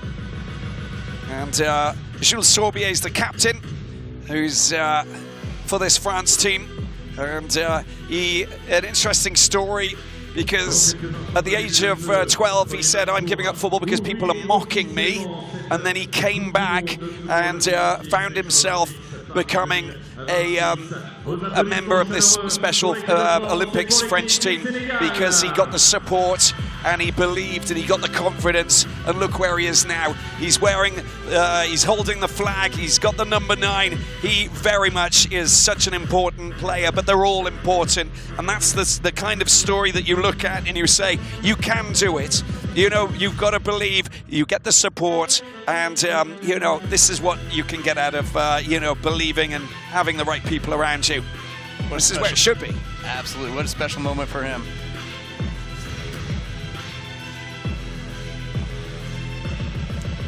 The last few moments, and of course we've got some of these French players. They've got connections to Africa as well. You know, they might be French-born, but they've, you know, got parents who were born in West Africa, certain parts of Africa, of course. So it's very interesting. It's a very special encounter, France-Senegal. And just listening to Lancine Diakita, who's the goalkeeper for France, he was saying to play against Senegal is magnificent. He's got a name that is very much linked to West Africa, Guinea-Conakry, and also Senegal. So you've got some connections as well, John Paul, which is wonderful. You know, as I watched Team France break up from that huddle, I learned from my coaching days how important that is to have the full team embrace before they go out there. That cohesion that exists in the huddle and the way the coaches talk and the captains take their lead to get their team inspired and then breaking up and getting ready for the game. I just love that moment every time I see it. No, it is special because it's all about coming together and being together and understanding where you're going together. And you start and you finish together, and I think that's really important. C'est la Coupe du Monde de football unité Special Olympics Paris 2026. Et ça démarre maintenant. It's taking time. Kelvin Fernandez of France is the player who's going to get the ball rolling. Here we go then. This is France, of course, in white, up against Senegal in green.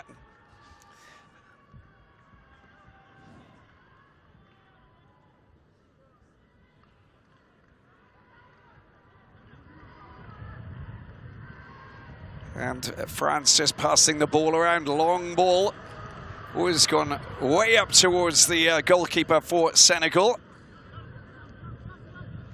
Well, it looks like they got the courage to play it out of the back. No, absolutely.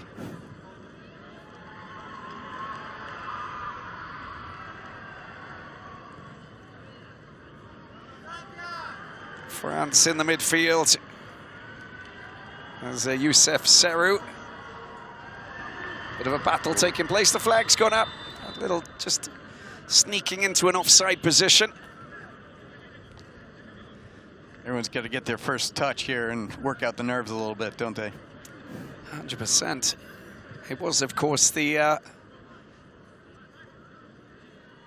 clash that started off with France and Senegal over at the FIFA World Cup in North America. That's a good ball down there between France and Senegal. It was Mbappe and co who managed to win 3-1, I think, with the original. But you go back to 2002, and it was Senegal who managed to beat France in the first game of the World Cup after they'd gone on win here in Paris in 1998. Lovely run down the right side. And Senegal trying to get themselves a bit of possession. He gets knocked out of bounds, and it's going to be a goal kick, but solid defensive play there from Male Mandoloni.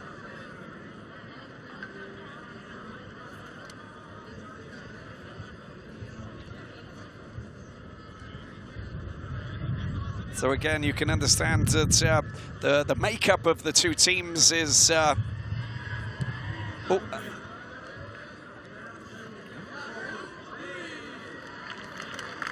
big, powerful kick there, just to give Diakita a touch of the ball back in the France goal. But the makeup of the 11 players, we know that we've got 9 and 7 to make up the 16. How about the 11? So yeah, six players with intellectual disabilities on the play at all time, and 5 without. So when the substitutions come in, they'll have to substitute in that manner as well. Oh, Senegal with a chance to score. It's just gone wide. Well, that was unlucky. There's a good opportunity there. Diakite found himself with a one-on-one situation. That was a nifty little dish on that pass, wasn't it? That's great work to pinch the ball and just push it forward. A little bit unlucky not to get the goal. That was Mar Diop.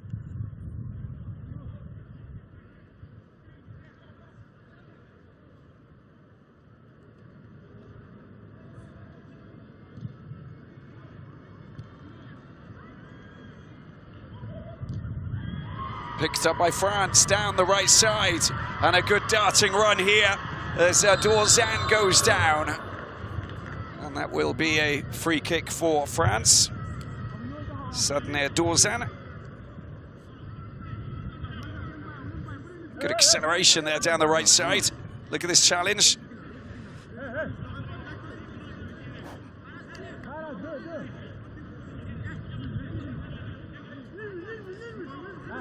And a chance for Sleiman Leguera. See what they practiced on this set play, I guess, here. Yeah, Yusuf Dosso is the other player on this. Keep an eye on the movements on the edge of the penalty box. Senegal, known to be very physical, of course, and there's the 2 players in the wall.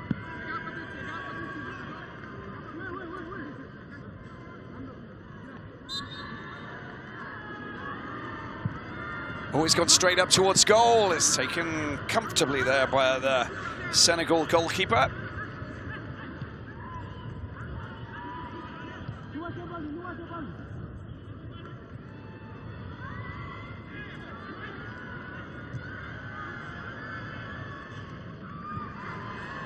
Ball coming out to the left-hand side.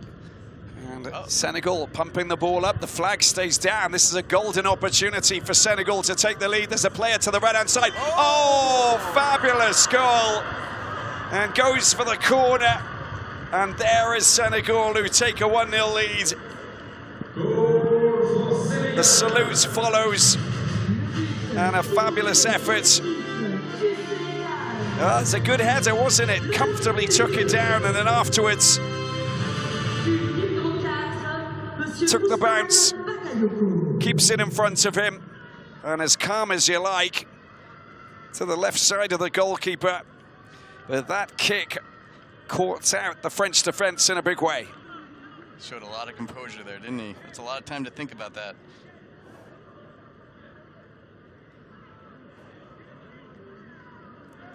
And goal for Senegal.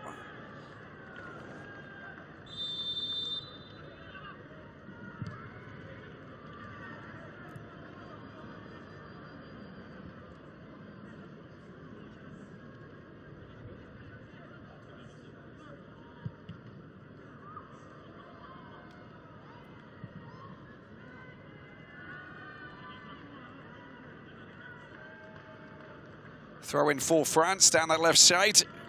Acrobatic volley there just to clear the danger.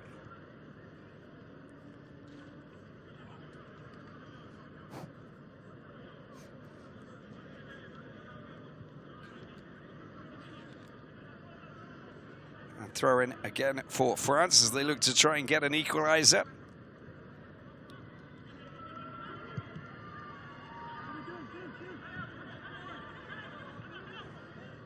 Oh, lovely touch, but I think there's handball offence there. And just caught out the control with the first touch. Looked like he brought it down. So France recuperate possession and try and go through the middle. Oh, they're giving the ball away. There's a 1-2 that's on now. And the through ball. Some very strong challenges in the in the midfield. It's going to be a France free kick there, just going in slightly harder than maybe he should have, right underneath the referee's nose.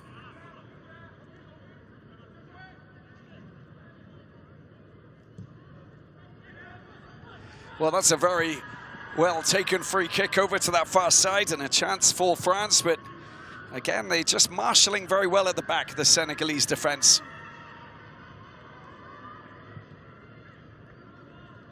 Oh, a lovely flick. Nicely done. And that was a challenge that takes the ball out of bounds for a free kick. Hope that he is okay. You can just see that it's Ousmane Ndiaye who's down on the ground. Took the challenge. Boots come off a little bit of a contact there. Look at that flick. That is sumptuous. Beautifully done. And there's the challenge there coming in. And a solid one from Tino Mandoloni. Throw in taken.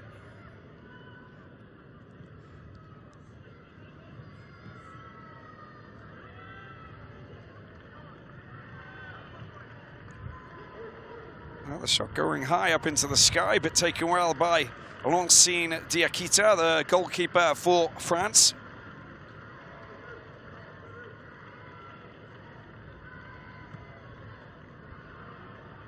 Knocked out wide, goes out for a throw-in on the far side.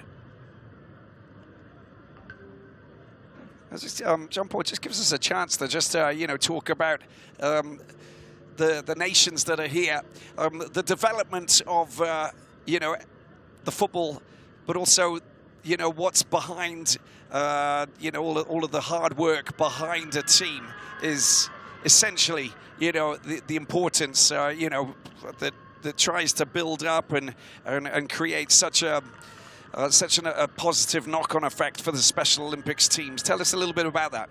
Yeah, so uniquely here, all these teams had to fill out an application, and in that application, they had to state how they were going to use this event to grow their football program. In some cases, some of the programs talked about the importance of partnerships with federations, others talked about community engagement. A lot of them talked about how being here and being present at this international event was going to bring more attention to Special Olympics in their countries. But that's a big part of this is that part of being able to be selected for this event was putting down on paper how you're going to help your program grow. So each region was given a certain number of slots, but then within those regions, there was a selection process with the committee to look over those applications. And actively, we're sitting down with each of the programs and consulting with them while they're here, and we'll do some follow-up after this, all to try to gather these best practices, but make sure, as we talked about, that there's a ripple effect to what's happening here, and that we see the growth of unified sports and Special Olympics in general, but mostly in this case football growing in the countries where they're from. So every one of these guys has a little bit of a pressure on them in order to make sure that this event is going to have success back in their programs. There's a good effort there on that far side, the spillage from Diakita and the shot coming in, it went behind the goal, but Senegal again lighting up Stade Charléty with some good attacking flair. France holding fort on that occasion. That was the opening shot from way out, and then the follow-up effort over on that far side, and just getting parried and hit behind the goal, in fact.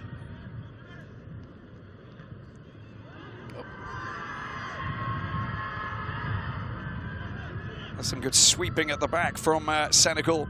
I think that there must be so many different countries that really would like to take part in such a magnificent week in Paris. I mean, this could probably be twice as big, couldn't it, potentially? Yeah, and again, we're looking to use this to. A lot of focus is on growing football in general for Special Olympics, but also we get to see the women out here is really trying to increase our female numbers as well. We know what the power sport can be for people who want they're looking to be self-empowered and self-advocate. So, which is especially second goal for Senegal. It all happened so quick. I'm sorry, I threw you underneath the bus. I do apologise. There you go, an attacking Senegalese team. And they're just jumping with joy, of course, with a second goal here. That lightning quick counterattack caught me off guard. Yeah, the tackle there, the ball fell kindly. The shot just finding its way past the France goalkeeper. Seen Diakita, and second goal for Senegal.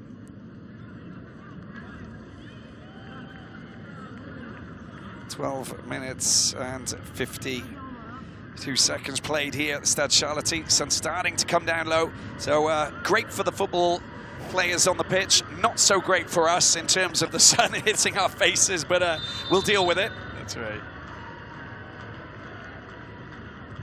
They still got it a lot harder than us, don't they? Oh, of course, they definitely do. They definitely do.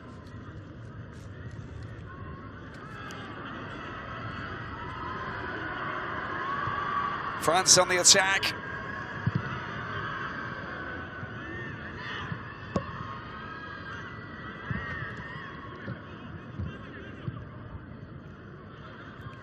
And the long ball, the searching long ball again to try and pick out the forwards, the Senegalese forwards, looking quite dangerous, of course, with Youssef. And, oh, what a challenge that is. Some stern battles taking place. Oh, France win possession back. And he was just on the wrong side of the last defender, an offside call.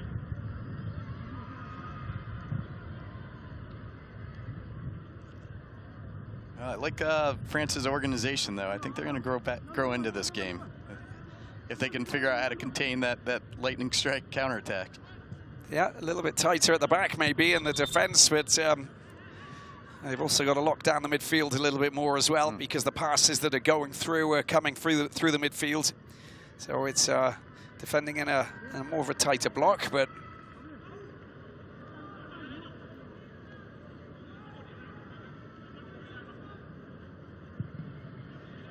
There's the free kick taken.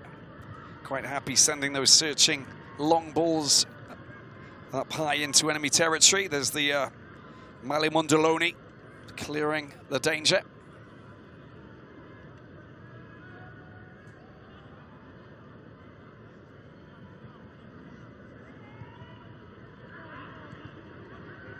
Picked up by Senegal once again. Swiftly dealt with.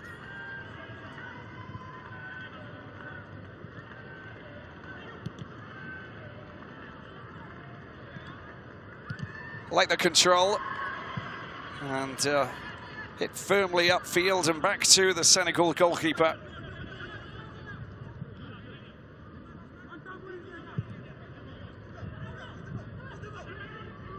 Who again, a deceivingly good bit of protection there from the Senegal player, Abou Diawara, in the midfield. There's the long-range shot. Well, it's a ball that goes out to the left-hand side. It's gonna flying out for a throw-in for France, down in the corner.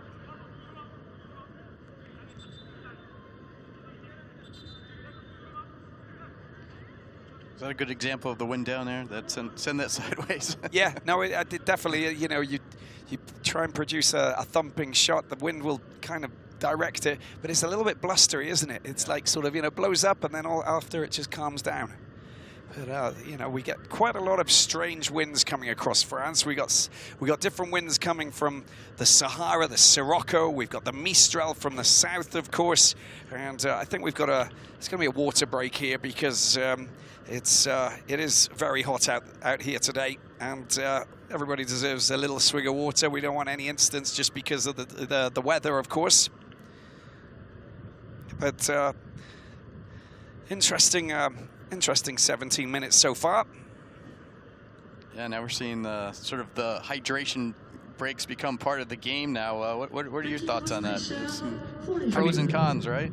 I think that you know, yeah, I mean, it breaks it up a little bit into, you know, 4 quarters or whatever, you know. I mean, there's a lot of chit-chat about it, but yeah, it depends where you are. I think that, you know, with global warming, the temperatures are rising across the world, unfortunately. If we look after, you know, the environment and our beautiful world a little bit better, then maybe the temperatures can come down a little bit. Let's plant some more trees, and then we could take away the hydration breaks. Maybe that's the way forward.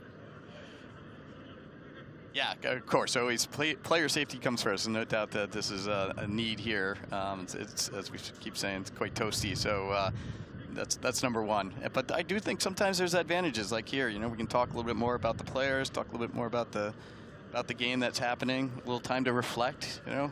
No, it's all, yeah, absolutely. I mean, you know, that's it does give the coach a chance, you know, instead of waiting, you know, till half time to, you know, just say, right, okay, I need you to just, you know, tuck yourself a little bit further back by a few meters because he's got a little bit too much space in the midfield and he's getting the passes and you know, and he's got too much time and space to roam. So, you know, drop back a couple of meters. Let's move a little bit closer so that they don't go through there. You know, these kind of tactics can be sort of, you know, talked to by the coaches.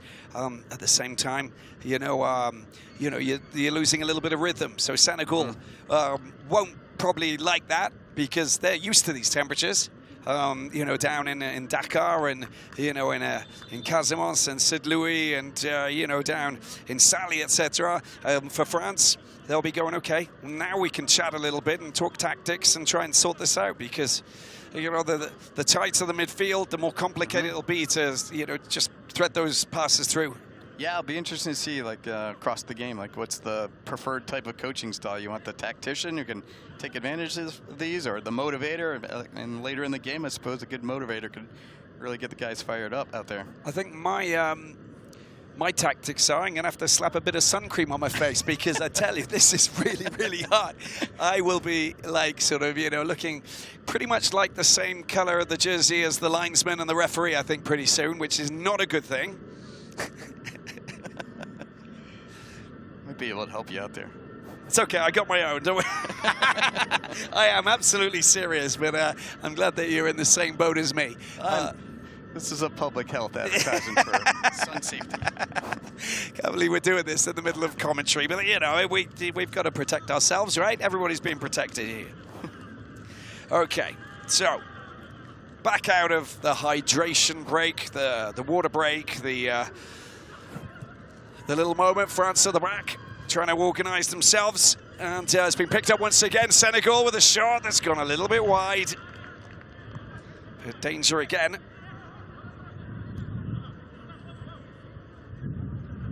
And you can see that Diakita again.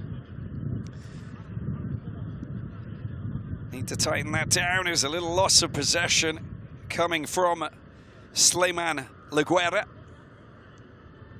And Abu Diawara, dangerous. They need to get the ball out of their own half. They're having the ball pinched from underneath their noses, France. And Senegal taking advantage.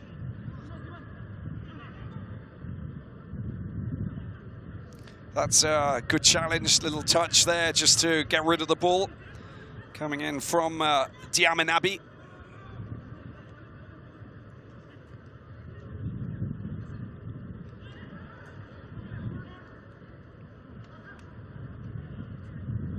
Good work from Senegal again, but it's running into a little bit of trouble.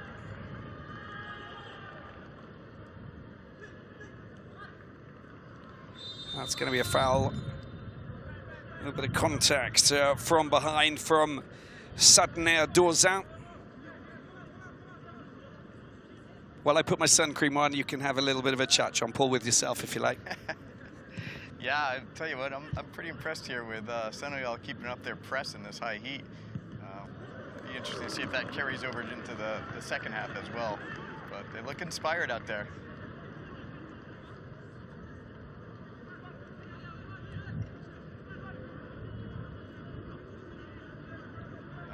Nice volley on that one. Nice turn.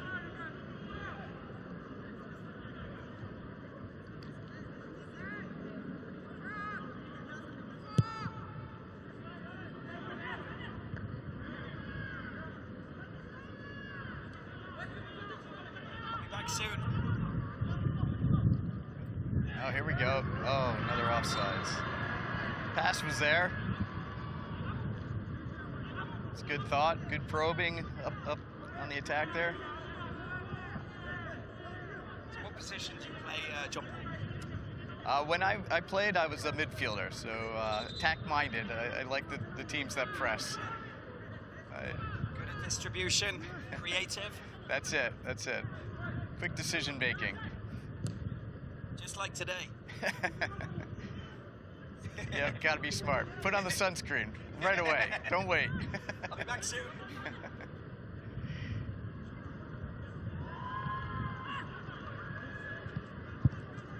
Yeah, I love the game, and love to see right now the growth of it in the U.S. It's been fun.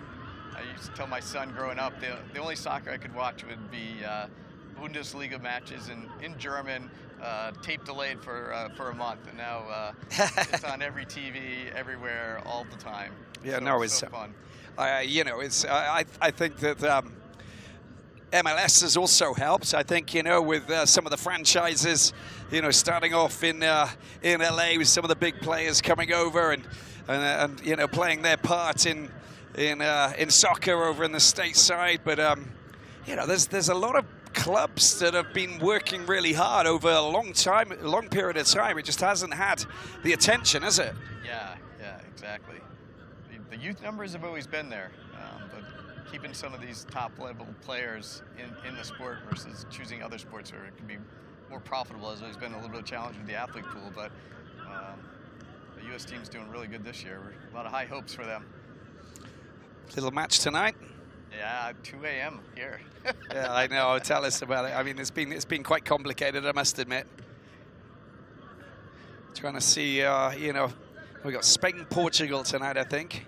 Yeah. And then afterwards, the USA.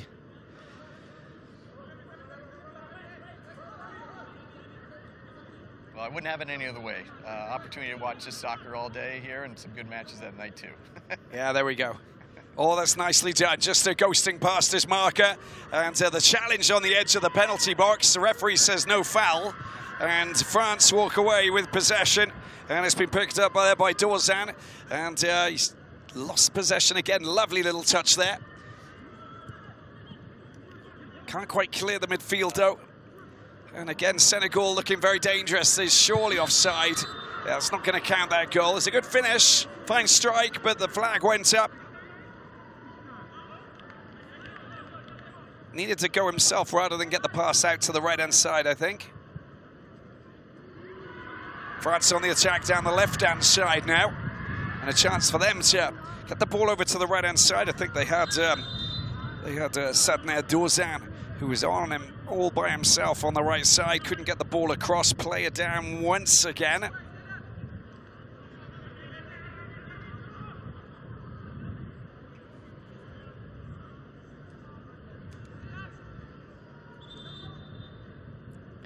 Yeah, it's the foot that came up, just in the stomach there.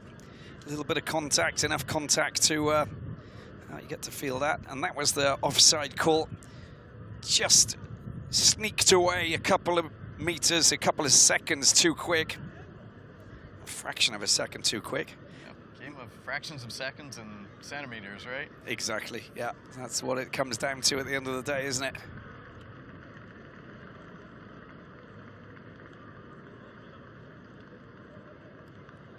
That was an unfortunate play. I don't think there was anything intentional in that. I don't think you ever saw him, but it's just it's the shock, isn't it? Yeah. Back up on his feet there, Usman and Day.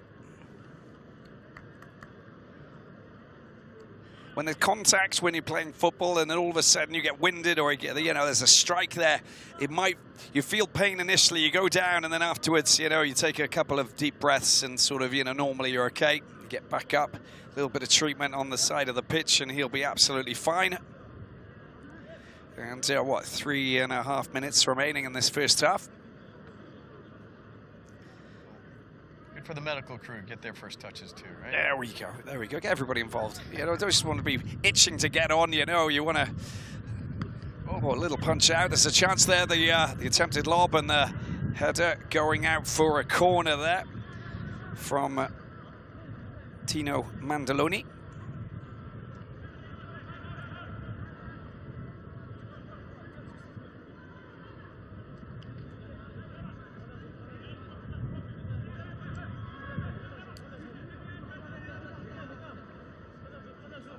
Corner flags are down right now, but as you've seen, Gus could pick up here on this kick at any moment, right? Exactly. You just never know. Charléty. There's the front post. It's a decent header. Cleared. And France trying to get rid of the ball. It's a one-on-one if he can get past his man. Good, strong connection there, but it's been hit back up into the Senegal half. But the defenders back in control. Marshalling. Lovely little touch there.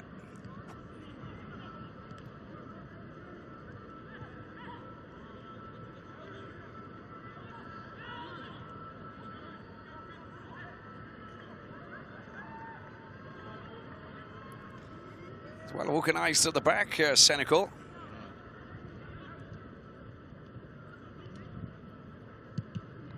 And the shot goes over the goal of Diakite.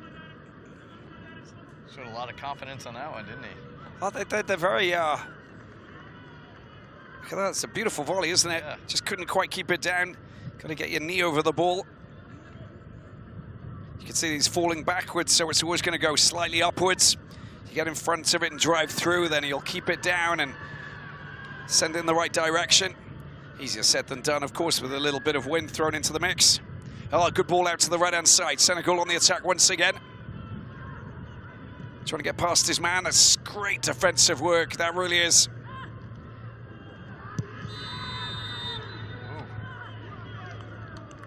And finally... to the spot here? I think so. He's saying that might be a penalty just with 1 minute left to play. Bit of contact. The boot's off as well. Let's have a look at this again. That was the initial challenge. And yeah, does definitely make contact, doesn't he? And Michel Lutumba is the player who drives into the Senegalese forward. He's determined to not let that cross come through, wasn't he? Yeah.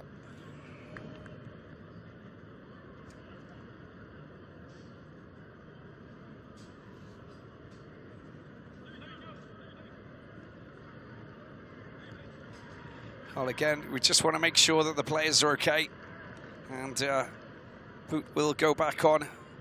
Yeah, the heat is obviously, you know, an aspect of the game. Penalty for Senegal, very much on half-time, and a chance for them to try and get a third goal.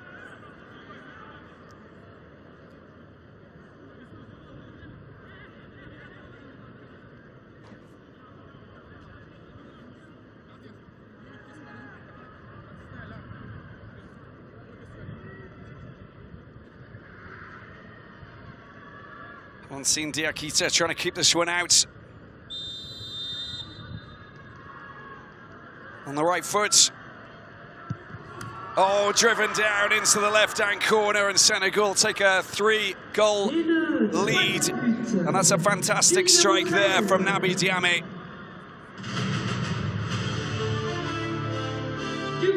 Kande Baba Guira is the goal scorer for Senegal.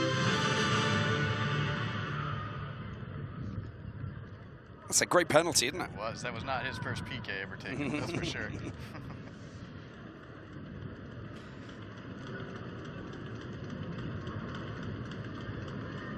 And I think that's the end of the first half.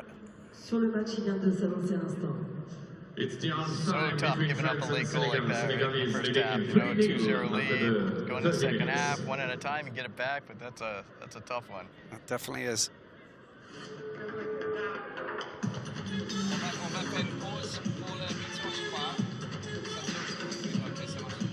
We'll take a small break, we'll get some more sun cream, and Jean-Paul and I will be back in a few moments' time for the second half.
cannot win.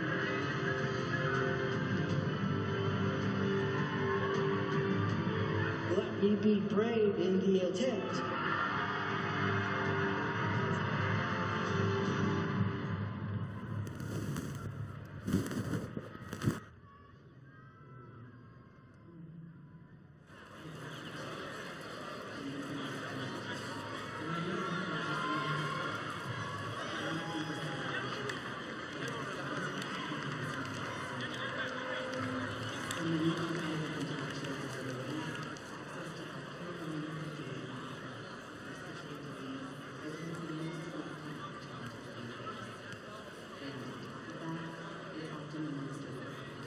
Every life deserves to be protected. That's why Senegal is exploring new ways to make a difference.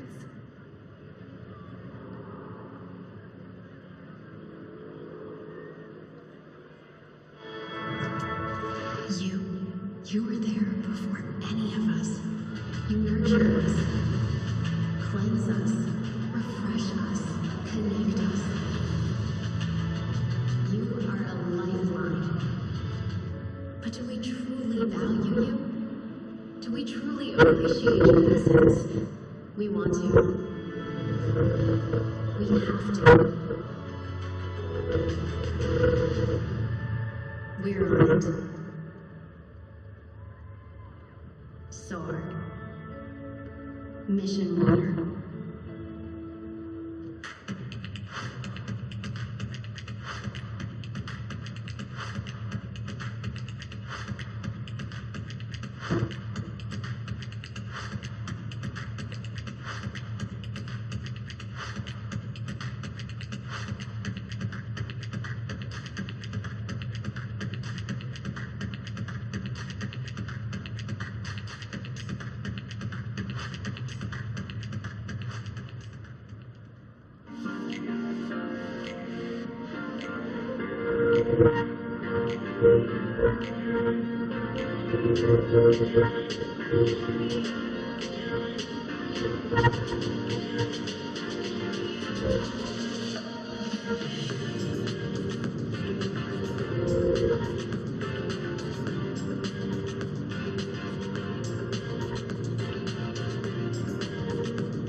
Mesdames et messieurs, il est temps pour nous de vous présenter l'activation Sun. Bonne nouvelle, Doubs arrive enfin au rayon surgelé. Quelques minutes à température ambiante et c'est prêt. Bean framboise ou cacao nuts, deux recettes au cœur ultra fondant, préparées avec des ingrédients soigneusement sélectionnés. Doubs, c'est plus qu'un donut. Merci d'accueillir Luc, celui qui va tenter sa chance sur la pelouse de Charléty. Je vous demande de lui donner un petit peu de force pour cette action de la mi-temps. Le but est simple. Luc est placé à environ 6 mètres de la cible gonflable douce avec le ballon. Il dispose de 3 tentatives pour tenter de toucher la cible.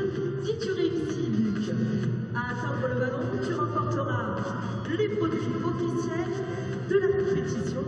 Alors on peut l'applaudir pour lui donner de la force.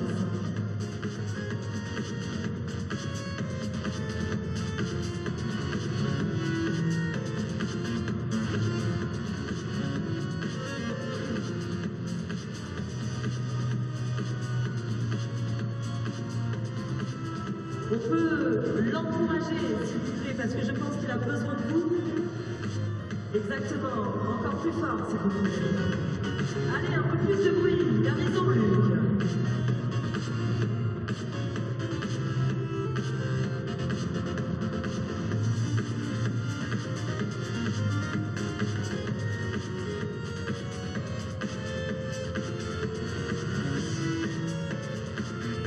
Allez,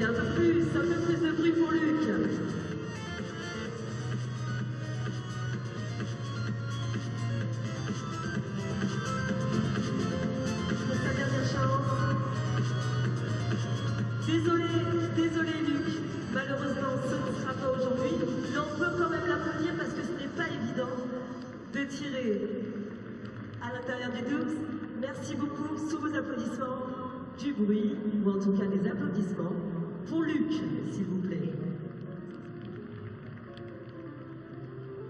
On est parti également pour la photo officielle.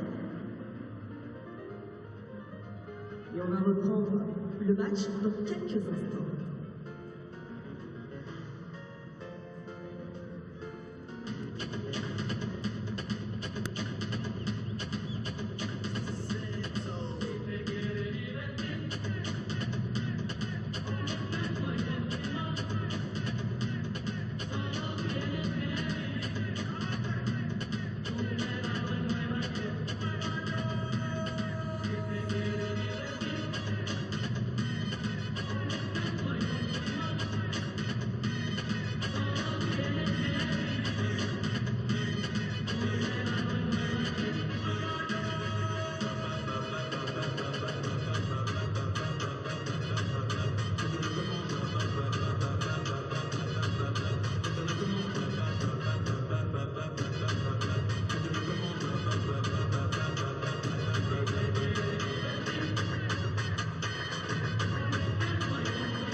Shake it. When I see you go, says that I check. My body go, oh, wakey, wakey. You taste so good like dulce de leche. Don't you think it's tricky? We moving slowly, so slowly. I can't wait no more, so hurry, oh hurry. Dame un tu-ta-ta, tu-tu-ta, tu-tu-ta-ta, tu. Dame un grrrr. Dame un grrrr. Un grrrr. Un grrrr. Un grrrr. Un grrrr. Dame un grrrr.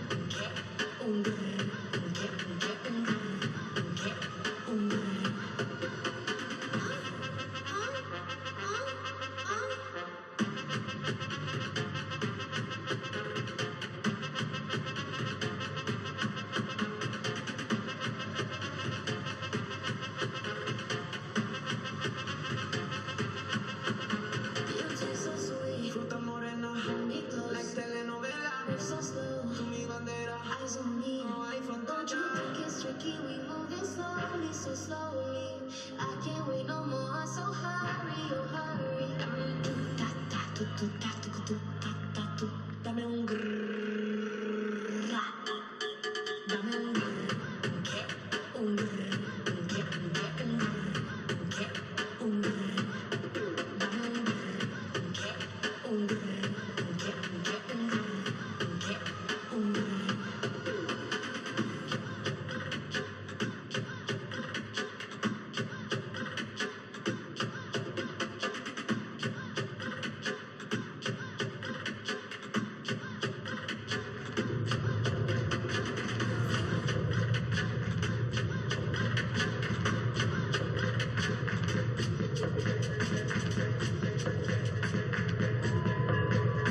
Je vous demande d'applaudir pour cette deuxième mi-temps, le retour du Sénégal, s'il vous plaît.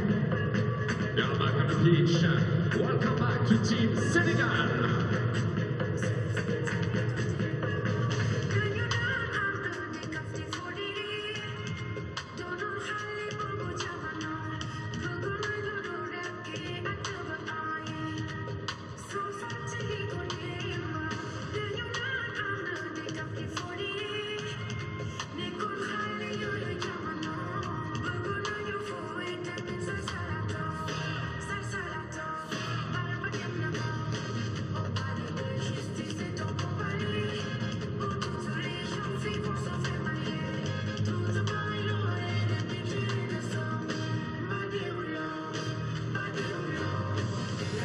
We're taking a look at the highlights. These are the goals that took place in the first half. There we go. That was goal number 1. Taking the ball on the outside of Diakita, and some sneaky shenanigans in the midfield from Senegal. Battling hard, the ball fell perfectly, and then there's the shot into the back of the net. 2-0 for Senegal within the space of 13 minutes. And then there we go, that was the strike. Penalty awarded there for that challenge. And there he is, stepping up and delivering beautifully from the penalty spot. Great penalty kick there taken by Kande Babaguira. And a 3-goal cushion going into the second half. Senegal on fuego, as they like to say. Yeah, let's see what the adjustments are and see if with this heat the Senegal team can keep up the pace that they've set here.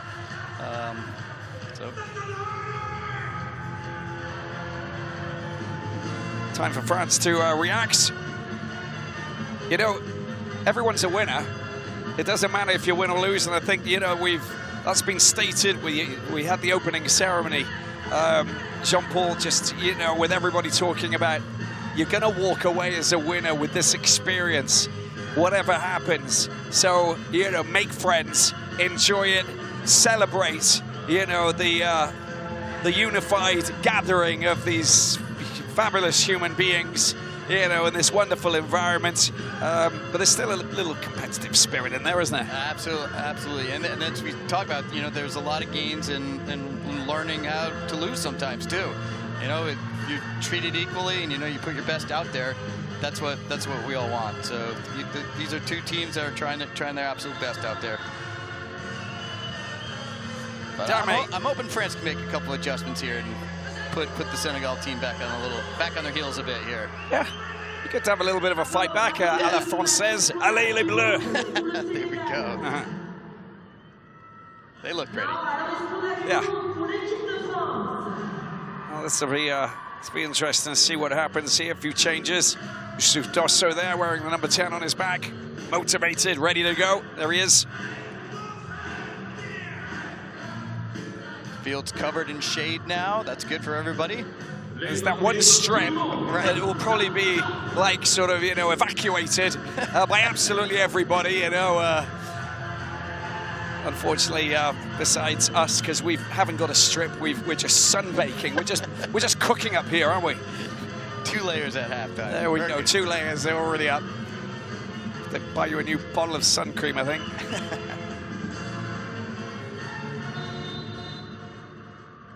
Here we go, let's get the ball rolling. Senegal get the second half going. It's 3-0. Had a 15-minute break, 30 more minutes left to play for this opening encounter. And, well, a chance. Senegal missing out. Good little bit of sweeping there. They pick the ball up. Got to be a little bit more meticulous. That's a great shot. Good save. And Lancine Diakita coming to the rescue. Sorry, it's Daniel Oben who's come in for France. So changing goalkeeper.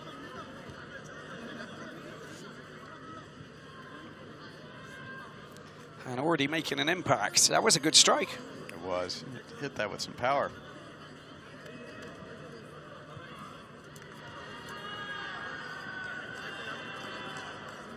France throw in on that far side. Down the line. Lova, a little bit of pressure on this Senegal defense.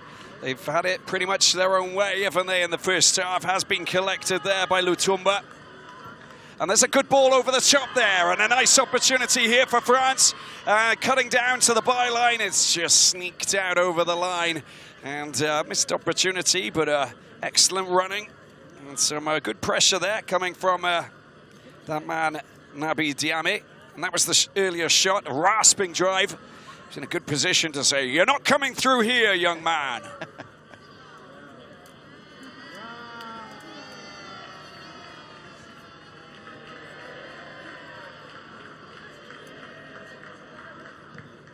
Look good on the ball, Senegal, don't they? Just control and just showing that they're physically present. That through ball not quite good enough to sneak past the that man at Lutumba. Yeah, Senegal's quite strong right up the middle, aren't they? Yeah.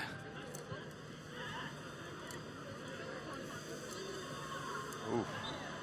Little kick from behind. There you go with the shin guards just slipping out of there from Slimane Laguerre. That was the other drive. Little bit of a contact from behind. The apology coming in. No harm done, all good. And a throw in for France. Yeah, they've got it good now. We probably got, in about 3 hours, Jean-Paul, we should be in the shade. There you go, that ball heading towards us, but we're not going to go down and get it. The ball boy, one of the volunteers, of course, and we've got, what, 450 volunteers, I believe, who are going to be helping to make this all possible this week. Got some subs coming in here, I think. There we go.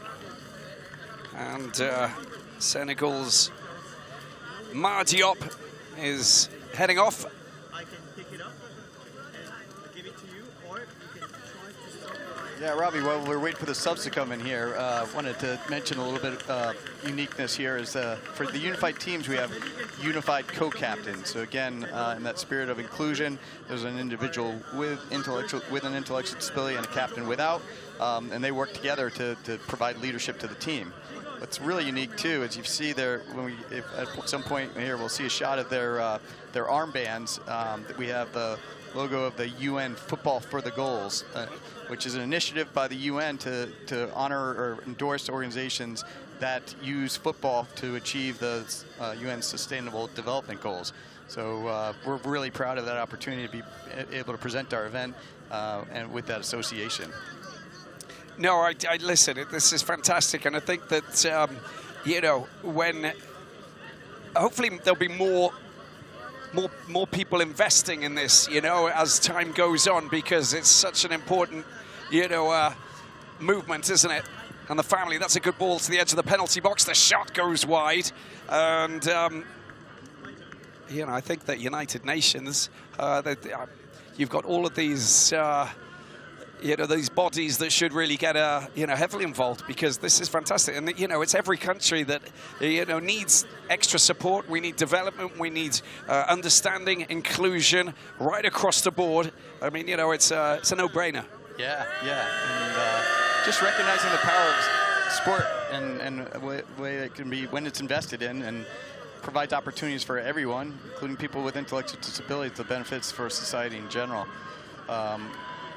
We had a study done by our Special Olympics Canada program not too long ago that talked about the social return on investment of Special Olympics. And what they were able to show is that for every dollar invested in a Special Olympics program, there was a 8.76 return on that investment. And that was in lower healthcare costs in general for the community and higher productivity. When you give your most vulnerable part of your population an opportunity to show what they can do, which is what we do in Special Olympics, you create these new opportunities, and everyone is better off. Oh, it's great, it's great. And I think that it's, you know, rubs off on absolutely everybody, right through the community, doesn't it? You know, we're humans. We want to, you know, it's in our nature to help. And that's what everybody should, you know, understand, that, you know, we should all be together. There's a couple of players down here. I wonder if the referee's going to stop the game momentarily. Back down on the ground and in a little bit of pain. Both players back up.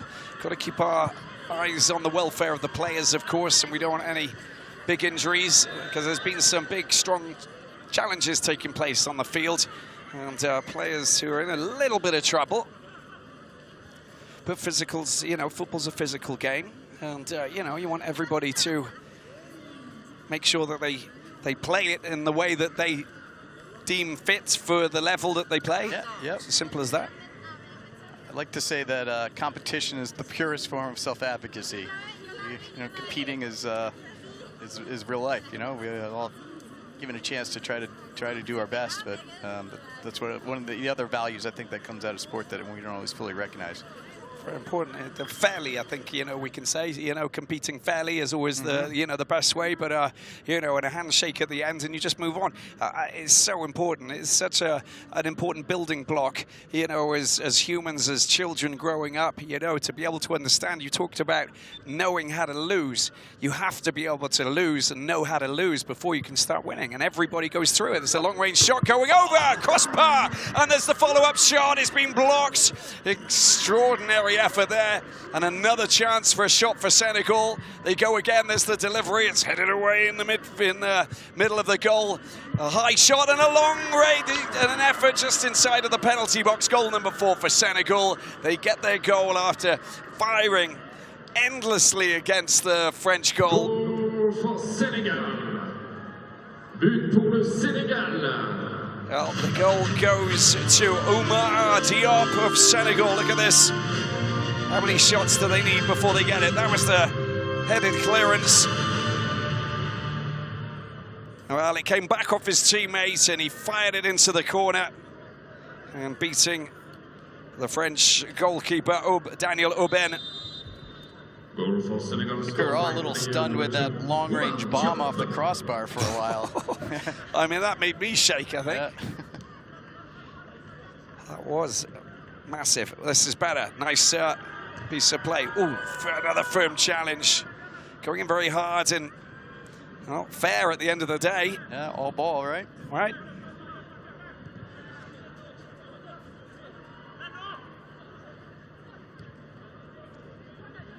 Ball comes across to the middle. You can't wait for the ball to come to you. You've got to go to it. He's managed to clear it up quite comfortably on that occasion there.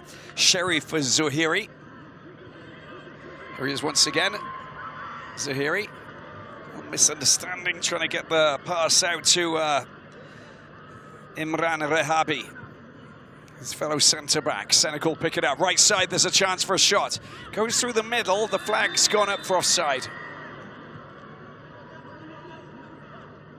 They are getting a whole bunch of opportunities, but they're also hitting the deck a little bit as well, aren't they, from the challenges? Well, I'd be exhausted by now. I'd probably sort of be asking the coach to take me off because it's so hot out there and so physical.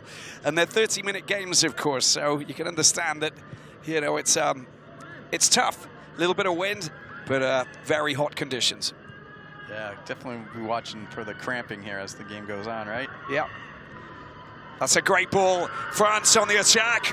Oh, there's a challenge there. And that might be... would you call that a card? Yeah, goal-scoring opportunity? Yeah, a yellow card. I think that he might not have won that duel. He was a little bit quicker. It's just getting tangled up there. So he basically helped out his Senegalese teammate at the back, but a lovely through ball. That touch there he needed. He's been pulled back with the right hand. So yeah, yellow card for sure. Good positive first touch, though. He put him under pressure with that one, didn't he? Yeah, and he's a big guy as well. So you want to, you know, 1, get that touch, 2, protect it, you know, because he's matching those Senegalese defenders. They got a chance to try and get a shot from long range here.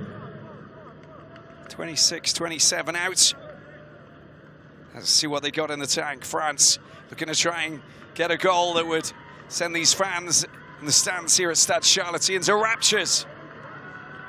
I might raise the decibel level as well, John Paul, maybe. Maybe. I think so. We'd like to see the keeper get tested on this, right? Yeah.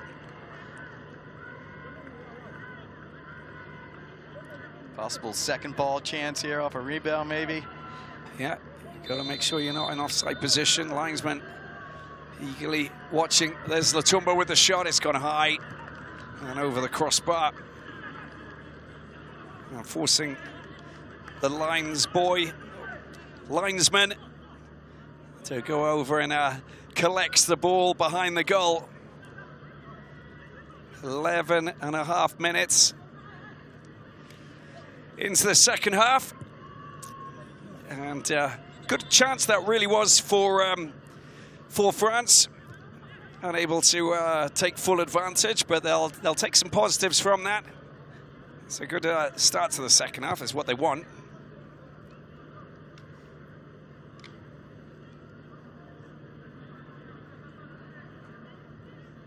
Senegal don't go down the line. Got a bit of space in the midfield, haven't they? Just threading the ball through. Yeah, oh, that's a wonderful through ball. That's being picked up there. That is glorious. Coast to coast for the West Africans. And goal number 5 coming their way, scored by this man here, Fernand Mendy. Le numéro 5, s'il vous plaît.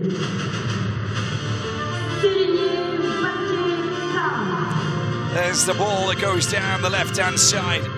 Lovely pullback, and look at that, getting in front of his marker, rolling it past the goalkeeper into the corner.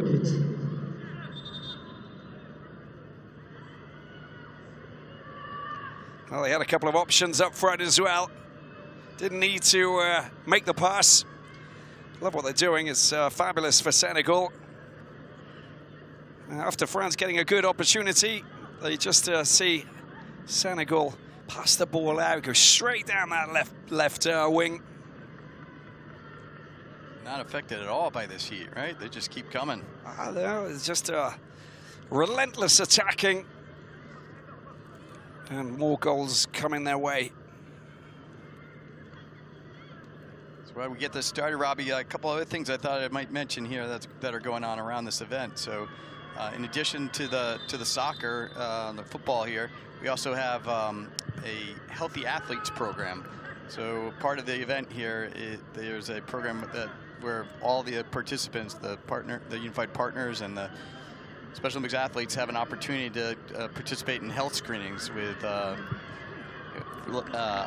their eyes, or ears, get basic health screening, where often they walk away with prescription glasses for the first time, or hearing aids, which would enable them to perform even higher on the field of play. But it's an unbelievable program that we have that again uses the convening power of sport, and while the athletes go through that, the soccer players go through that, it's also an opportunity for the doctors to learn about inclusion and ways to communicate with people with intellectual disabilities and understanding as they describe the healthcare needs that they have. So what about the teams? The teams come with who? Talk us through the staff of a football team that will come across to France to play in this Unified World Cup. Yeah, so they're, as a unit, they're called a delegation, and then with that, they have a head of delegation. The Olympics uses the chef de mission, I think. Yep, that's right. And then, so that in Special Olympics, we refer to the head of delegation. There's usually an assistant as well. And then you have your head coach and your assistant coaches along, and a medical person as well that's knowledgeable about the different medications that the players might be on, and really understands what their physical challenges might be. So that's all part of a delegation for a Special Olympics team. A couple of changes for France and also Senegal. And we saw, there we go, Mathis Doucetois coming on. In addition to the delegations, you have some other constituent groups that are part of this event too. There's we have a registered families program, so all the family members that come get registered, and there's a program for them as well to be able to convene and collaborate and understand and talk to one another and be recognized for the work that they do to support their players. We also have media here. Several media members have come from the different programs to help tell their story and relay that back to the countries.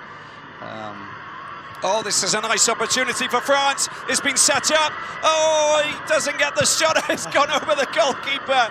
Oh, there's the hand in the head in the hands moment, sorry. And, a failed attempt, but a great scoring opportunity. That really was. Excellent work on that right-hand side. Threaded the ball through. Thought he was going to go alone, but finally didn't. And at the other end, Senegal on the attack once again. Just that one extra touch, right? Yeah. Side netting. Hitting it with the left foot. Well, that was, honestly, it's one of those questions. Do you place it or do you slam it? And we'll take a look at the replay maybe just afterwards. But look at the weaving moves here coming once again. That was it. That was the pass. That touch there, you just got to hit it, haven't you? I think that, you know, controlling it and trying to place it when there was defenders coming back, I think you got spooked by the shadows because the Senegalese defenders were coming back, and after that, you know, you're forced to take the shot rather than you know, hitting it first time or making a pass to someone who's in space. Complicated decision making up front. Never easy. No, and again, you know, like we talked about earlier in this broadcast here, is that this style of play is about meaningful involvement. So I think what we saw there was a good example of one of the players to try to involve one of his teammates and create a good scoring opportunity for him. Yeah, that's a choice that you might make in this event that you wouldn't maybe see in another more traditional event. They go again, waiting for a bit of support. Goes around his man. Where's he going? Is he going to get the pass or the shot? What's he going to? Well, he's still winning possession. That's good work. Finally, it's been picked up and it's been cleared by Senegal. But there was an opportunity there coming for that man, Mali Nabi Diam. And Senegal down that left side, they've been very effective. But on that occasion, working hard to get rid of it. Nabi Diam is hobbling back into position. Now a little bit of a jog. They'll need the big man to get back to the halfway line. He's working especially hard this half, isn't he? Yeah, he's shaking himself. Shaking that little injury, a little bit of a, you know, bit of contact to the ankle. He's taking his boots off as well, so hope that he's going to be okay. And hydration break. With what, 11 and just over 11 minutes to go before we wrap up this opening encounter. So much more football coming this week.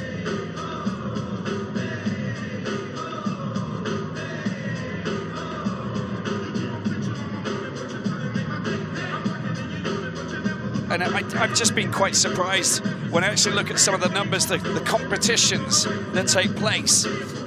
Nearly 60,000 Special Olympic sports competitions in 2024. That's 2 years ago, so obviously it's increased. And an average of 164 per day, 6.8 per hour.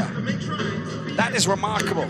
Yeah, everywhere, every day, and every 6.8 hours. Pretty impressive. Yeah, even when we break that down to football, I think we talk about 19,000 soccer matches happening in a given year, which is somewhere in around every 3 hour range. So wow. Again, world's most popular sport here, but we're a grassroots organization happening everywhere.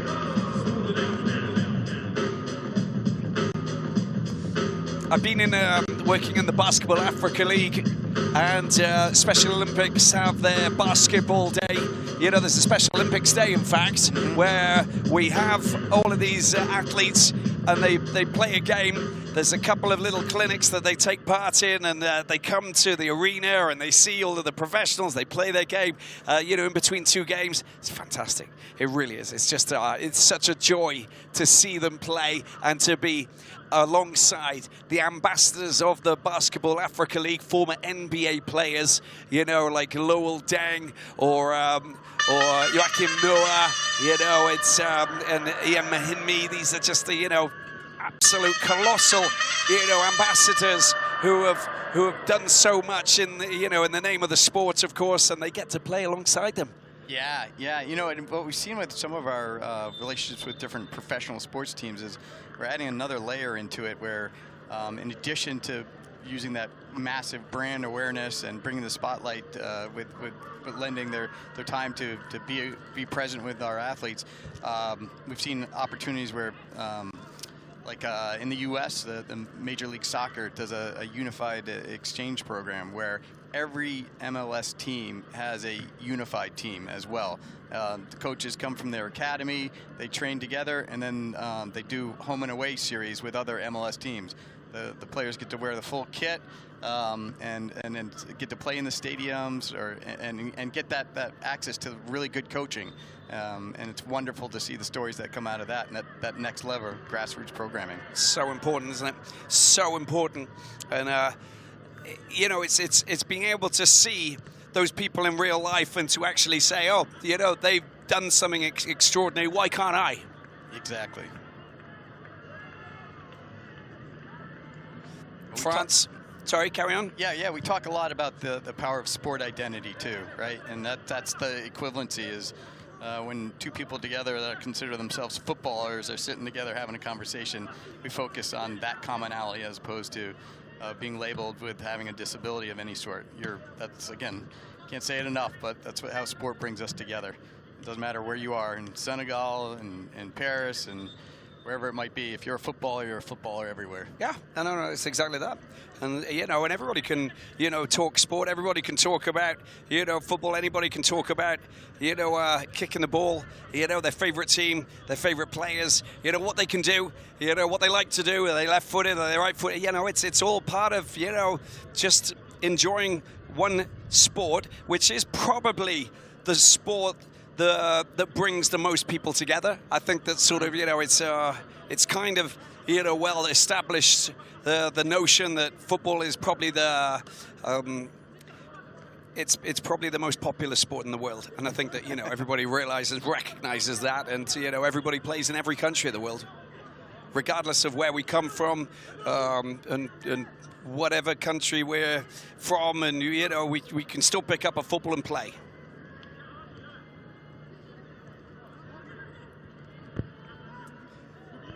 France to the back, trying to push forward. Don't want to play with fire. They're giving the ball away, and that's a sixth goal for Senegal. A little bit too easy there, wasn't it?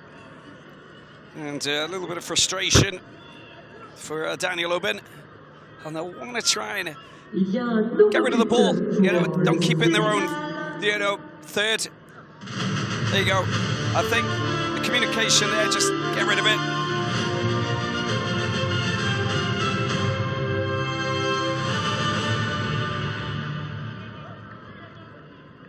Tough trying to clear it up the middle there, right? Yeah. That's okay. It's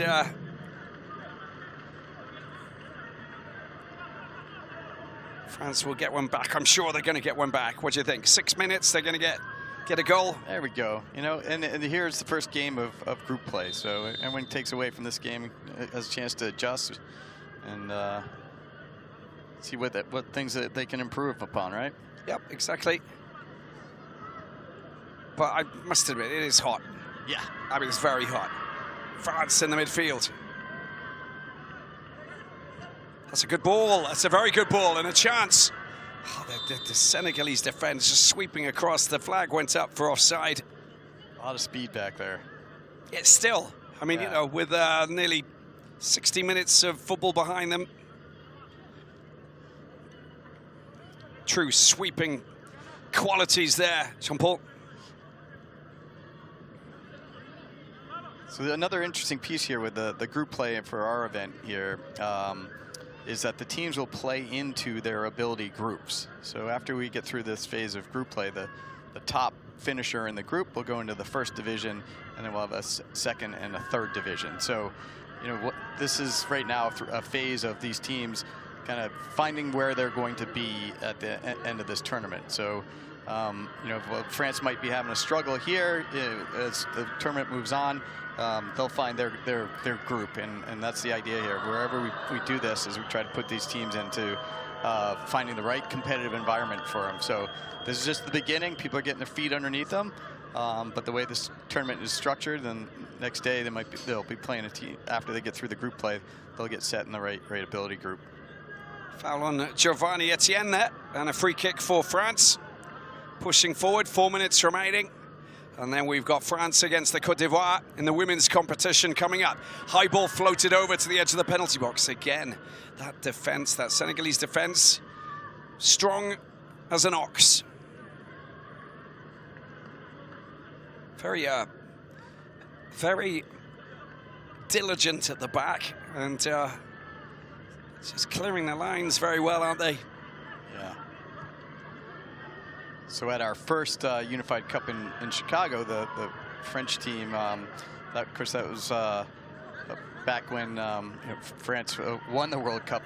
The team was traveling to the U.S. while their national team was in the midst of winning the World Cup, but they got to Chicago. That team finished in first in the second division. So they're a former gold medal winner in the second division, the Unified Cup. They got that history going for them. That was 2018, wasn't it, when they managed to beat Croatia in the final? Exactly. In Russia. Ball picked up on the left-hand side. France on the attack.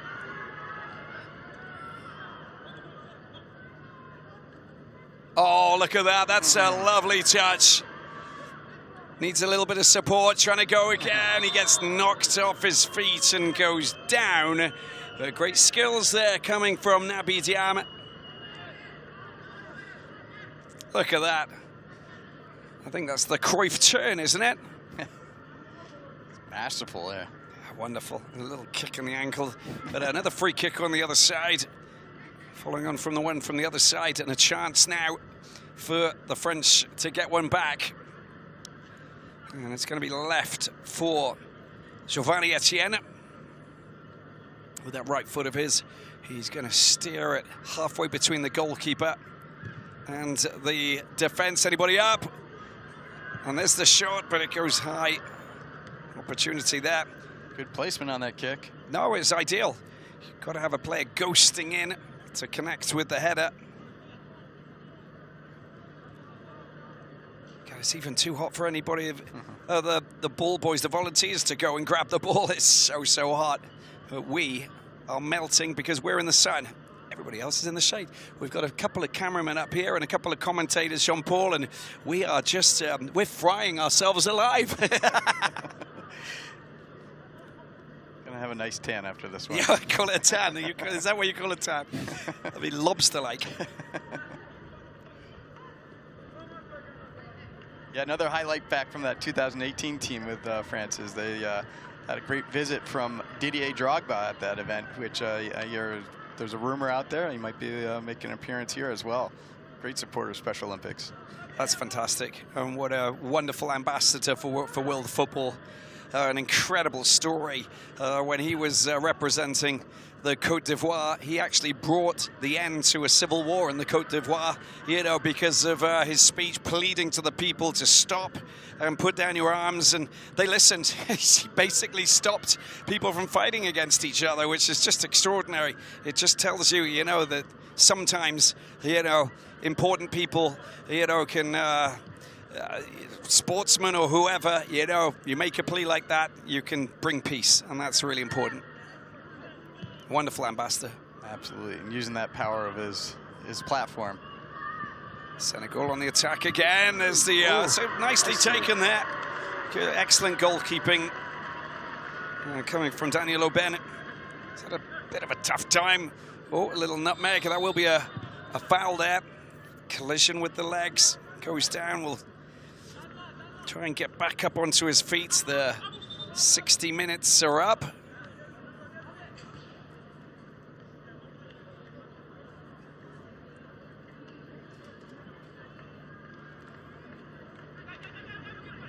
Nicely taken. That's well played from Aubin.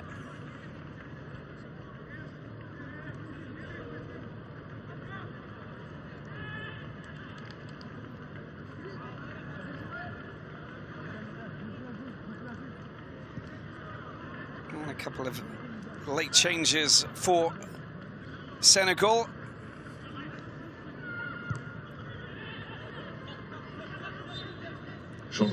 There's the final whistle. Well, opening clash between France and Senegal. Senegal looking very good out there today. France will come back and they'll fight back and they'll get the right result. But the West Africans showing us what they're capable of doing. But all in all, played in hot conditions. I enjoyed that. I thought that was fun. You like goals? We got plenty of them in that one, right? Yeah, exactly. Yeah, Senegal's going to be fun to watch throughout this tournament, aren't they? They're definitely probably going to be throwing their hat in the ring saying we might be able to do something here in Paris. Or maybe they will. Pourquoi pas, as they say. Pourquoi pas. but all handshakes and smiles and hugs. This is the part that I like the most. When you watch a Special Olympics event, this camaraderie that happens after the match, you don't see this anywhere in the same way. Guarantee it. You know, a hard-fought match, but right away shaking hands with their opponents and looking to get after it the next day. No, it's important. It's vital, isn't it? Smiles and ready to go. Nice job by the referees too, huh? Yeah, they did a great job. They did a great job. Hot conditions, diligent, meticulous. And again, it's all about inclusion. Female, male referees, it really doesn't matter. You do the job, you can, you know, it changes nothing.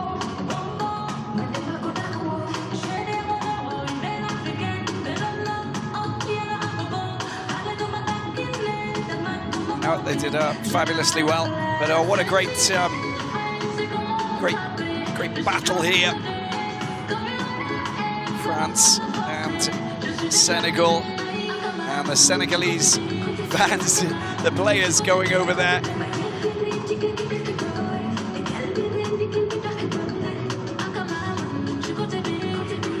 Une nouvelle fois, tous applaudissements pour les deux équipes qui viennent de s'illustrer sur le terrain du Stade Charléty, l'équipe de France bien sûr, et applaudissements pour la victoire de l'équipe du Sénégal.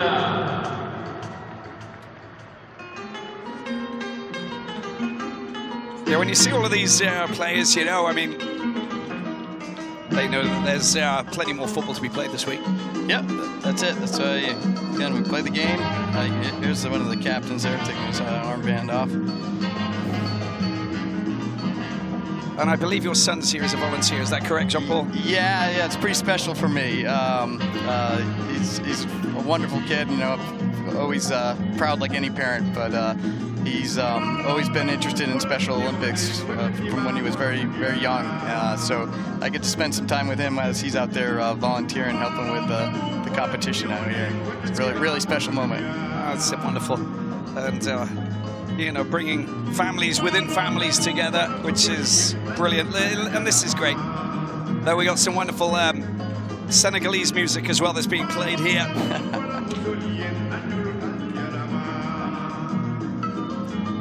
I'm guessing they'd be dancing if it wasn't so hot. Oh, look, I should have brought my djembe. I love, you know, that you got the wonderful drums that you get, the djembes that you have from Senegal.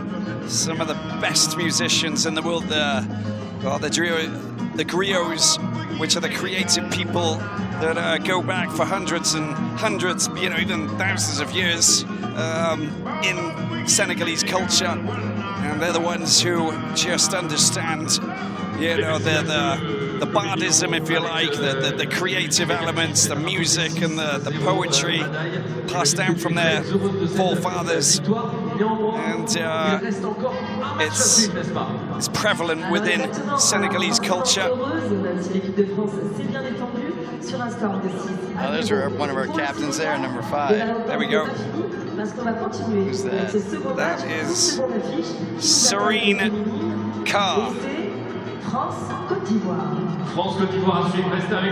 Celebrations, but also celebrations to be taking part in this Special Olympics. Unified Football World Cup Paris 2026, being here, coming from Senegal and just being part of this, that's what it's all about at the end of the day, isn't it?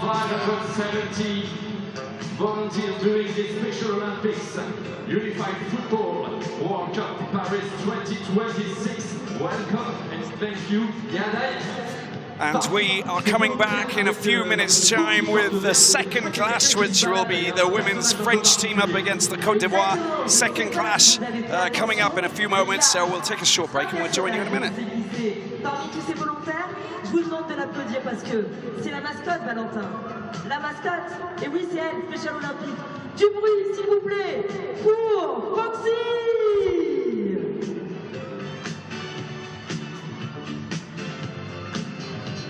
Foxy, our official mascot of the Special Olympics Unified Football World Cup Paris 2026, is joining us today with the 570 volunteers. They will be involved in the 4 venues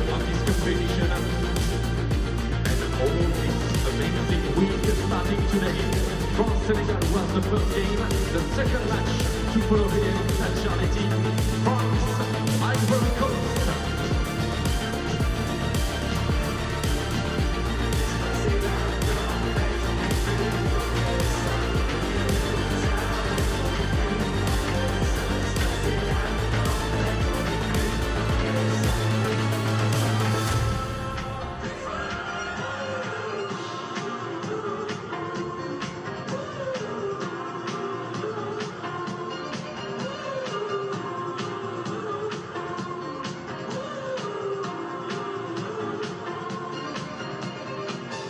Jusqu'au bout, peu importe les avis, j'encaisse. J'ai additionné les échecs et tant pis.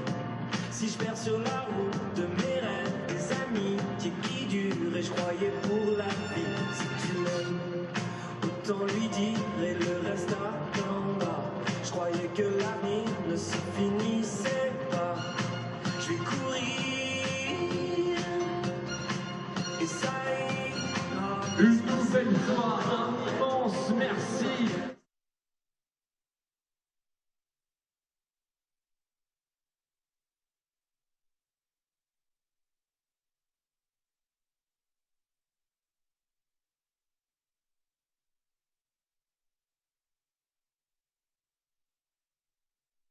Everything begins with a dream. 3, 2, 1, 0. Embracing inclusion to leave a lasting legacy. Unity is our strength. Unified by a dream, unified on the field. Different skills, one spirit. Walking in the footsteps of our idols. A unique momentum following Paris 2024 Olympics and Paralympics.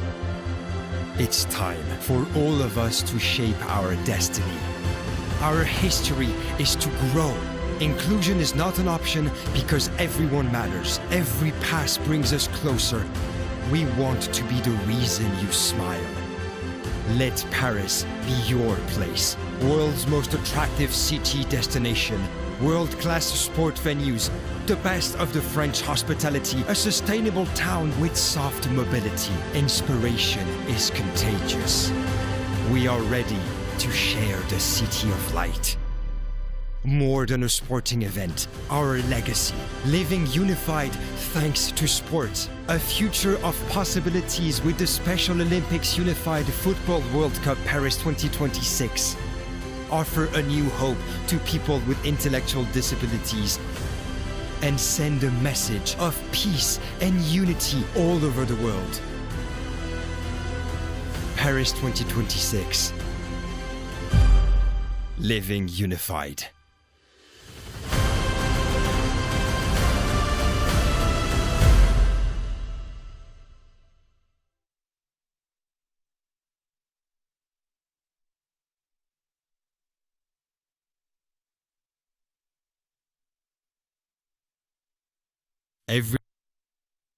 Everything begins with a dream. 3, 2, 1, 0. Embracing inclusion to leave a lasting legacy. Unity is our strength. Unified by a dream, unified on the field. Different skills, one spirit. Walking in the footsteps of our idols. A unique momentum following Paris 2024 Olympics and Paralympics. It's time for all of us to shape our destiny. Our history is to grow. Inclusion is not an option because everyone matters. Every pass brings us closer. We want to be the reason you smile. Let Paris be your place. World's most attractive city destination. World-class sport venues.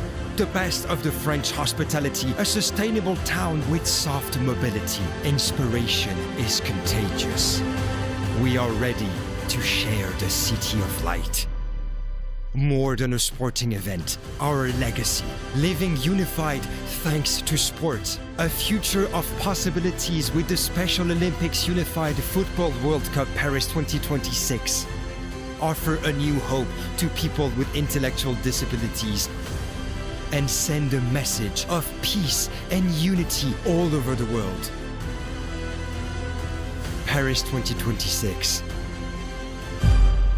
Living unified.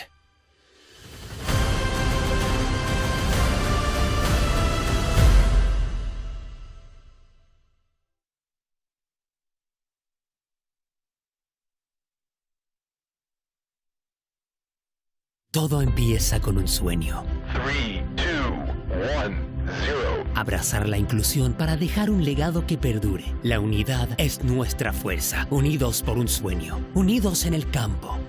Diferentes talentos, un mismo y solo espíritu. Siguiendo los pasos de nuestros ídolos, un impulso único que dura desde los Juegos Olímpicos y Paralímpicos de París 2024. Ya ha llegado el momento de forjar nuestro destino. Nuestra historia busca crecer. La inclusión no es opcional porque cada uno importa. Cada paso nos acerca. Queremos ser la razón de vuestras sonrisas. Dejad que París se convierta en vuestro escenario. La ciudad más deseada, más seductora del mundo. Instalaciones deportivas de clase mundial. Un arte de recibir sin igual. Una ciudad sostenible de movilidad activa. La inspiración se transmite.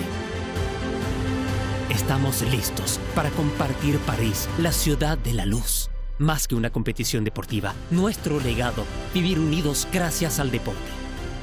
Un futuro donde todo es posible. Con la Copa Mundial de Fútbol Unificado de Special Olympics París 2026, ofrezcamos una nueva esperanza a las personas en situación de discapacidad intelectual y enviemos al mundo un mensaje de paz y unidad. París 2026. Vivir unidos.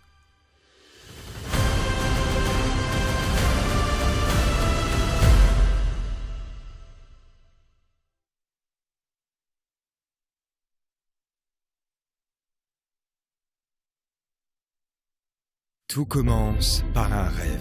3, 2, 1, 0. Embrasser l'inclusion pour laisser un héritage durable. L'unité fait notre force.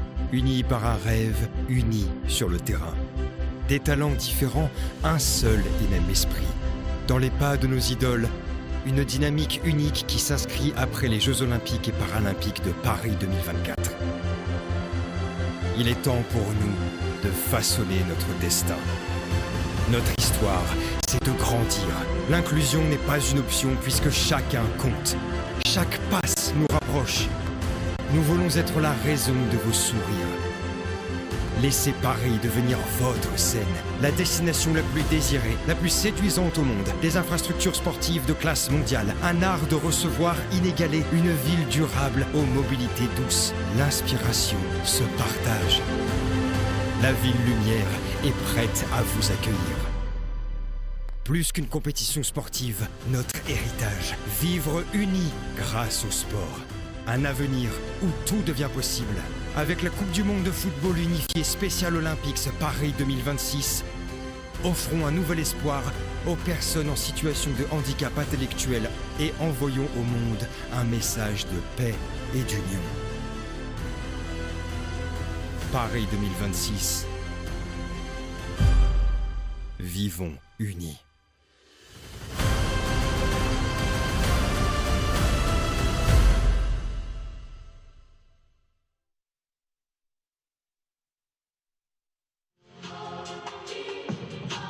Celles qui débuteront sur le terrain. Le numéro 1 est gardienne Camille Blanchet. Avec vos applaudissements, Charléty. Numéro 9, Ashwak Abouri. Numéro 4, Ouria Barmen. Numéro 5, Yeah, welcome back. We are here at Stade Charléty, and I think you've guessed it right. We're here for the Special Olympics Unified Football World Cup Paris 2026. France, Côte d'Ivoire. We've had an opening ceremony. We've had the men's French team out against Senegal. They finished with the West Africans getting a 6-0 victory. And now it's another France-African battle with the Côte d'Ivoire up against France. And this is going to be slightly different from the 11 against 11. Jean-Paul Saint-Germain is going to break it down and tell us exactly what this is all about. Yeah, so now we're going to play 7-a-side, and you'll notice right away that that's half of the 11-a-side pitch going sideways. You'll see as we move on to the field here. It's a much smaller area, but there's a couple of unique rules for a 7-a-side is that there's no offsides. Everything's a kick-in, and the keeper can't throw the ball in the air, can't punt and can't throw the ball in the air past midfield. So a couple of things there to adjust for the smaller space, but should be back-to-back action and hopefully a lot of chances on goal in this smaller format. Yeah, it's commonly more goals scored in women's football than there is in women's football in this competition than there is in men's. Yeah, you know, it's between it's a little less time, right? So we have shorter halves, shorter time in between the half, and so there's a little bit less time to score goals. But yeah, we should see lots of goal scoring opportunities. And just one other point, like the left side, out in our programs, most of our programs play the 7-a-side format. As you can imagine, it's having larger rosters is harder to put teams together. But the 7-a-side is really, that and futsal are probably two of the biggest forms of football, soccer that we see out in our programs on the grassroots. So we love futsal. Yeah, futsal's really fast, frantic.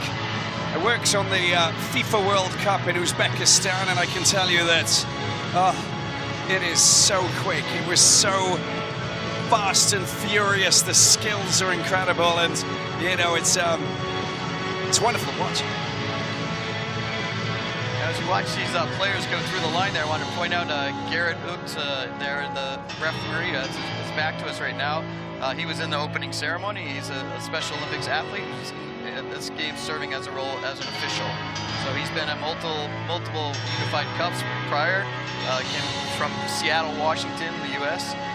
But great to see all aspects of the event having individuals with intellectual disabilities to show their leadership and capabilities, not just on the playing field.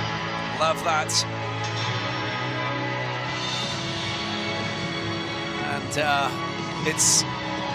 do we see a lot of that with with athletes who come in to become staff members eventually?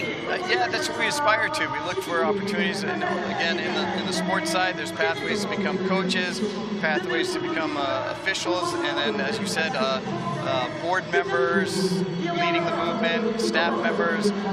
We are an athlete-led organization, and always trying to find best opportunities for people with intellectual disabilities to have success in different aspects of what we do.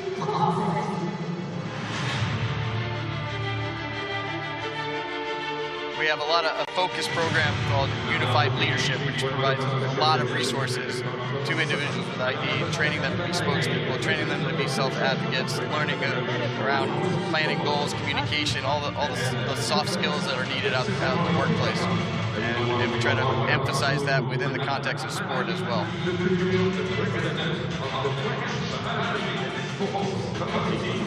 In fact, we're doing a pilot program in Connecticut in the U.S. with a captain's training. Again, using that every practice, every game's an opportunity to lead and practice your leadership skills. Oh, that's great. I mean, it's I think that when you get the chance to shine and you get opportunities, if the door's open, and I think Special Olympics, you definitely open doors, offer opportunities, to everybody who's involved, and I think that's fantastic. So there's kind of like it's not like recycling, but it's taking full advantage of the qualities of everybody's involved. If they're coming through as an athlete, right through to those who become staff members eventually, and the more the merrier. Got to build the family, right? That's right. By creating an atmosphere of quality, unity, and pride, we feel like we educate the public about people with intellectual disabilities, changing perceptions, challenging stereotypes, and addressing barriers to inclusion through sport.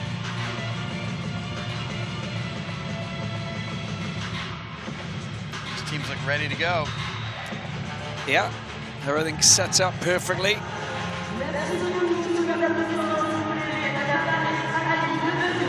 Côte d'Ivoire against France.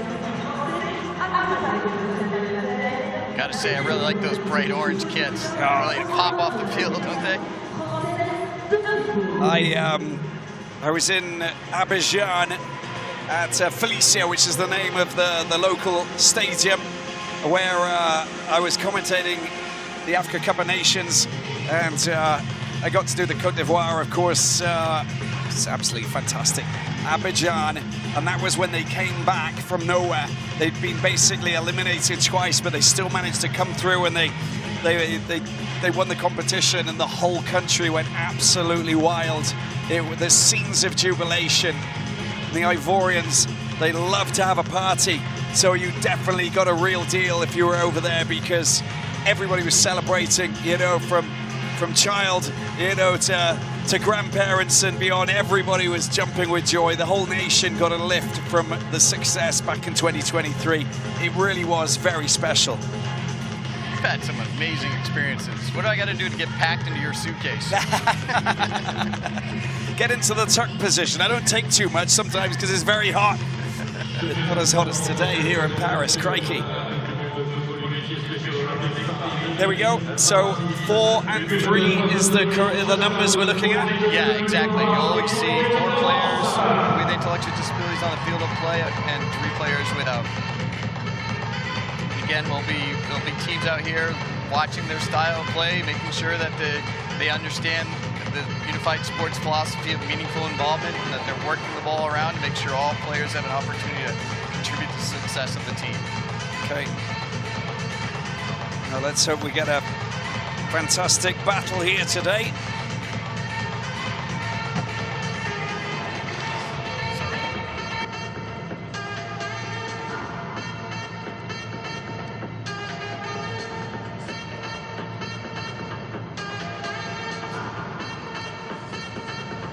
Only moments away from kickoff then. Sun's starting to go down over the top of Stade Charléty.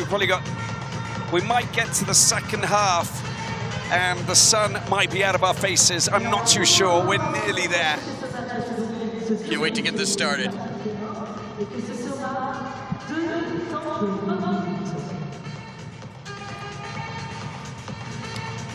Eagerly anticipating some kind of a French revolution after the France encounter, of course, against Senegal earlier. They'll bounce back. Here we go. Time to get the ball rolling. France playing white against the Ivorians, who are in orange and green.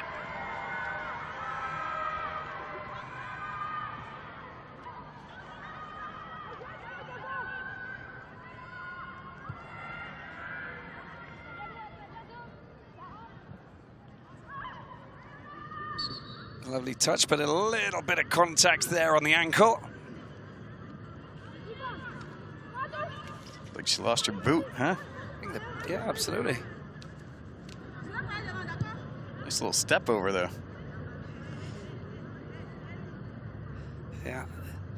You want to put your boot back on after with those challenges. Can become quite physical, as we've seen before.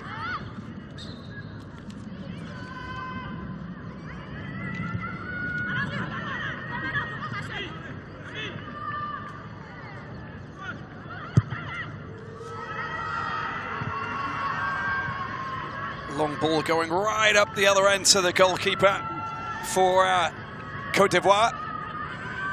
And rolled out to Fatouma Traoré. Cuts inside. Trying to spread the ball out wide. Oh, a lot of pressure on here. That's nicely done, finally. Oh, lovely touch. Cutting inside. And a brilliant run. Perseverance pays off.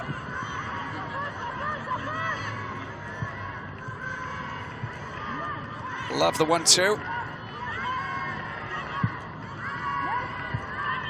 Back to the French goalkeeper. An opportunity. It's gone a little bit wild. A little bit wide there. Taking full advantage of the no offsides rule. Yeah. Spread the field. And the long ball. Couldn't quite control it with looking to try and lob the ball. You can see that just lifted a little bit over the goalkeeper.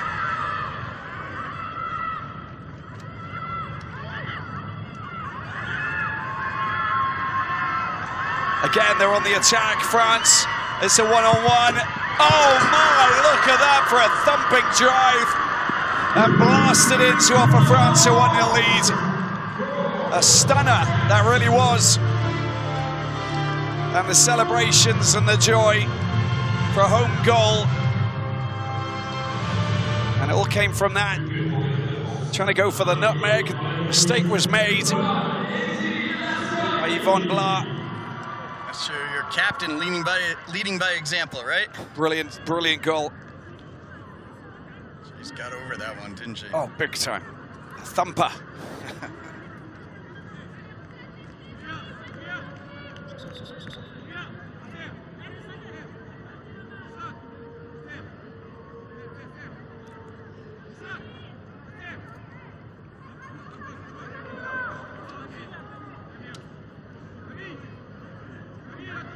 One goal to nil for France, and strong start. So, unlike the men's competition, it's 20 minutes each half with 10 minutes at half-time. So 40 minutes on the field, but they're in the shade, completely in the shade, so it's a little bit better. We will be probably in about 50 minutes. So close. So close. Again, you've got to be careful at the back. That's a great ball. Over to the left-hand side. Dispossessed. And another good scoring opportunity for France. A one-on-one scenario again. Now the shot straight into the goalkeeper's hands.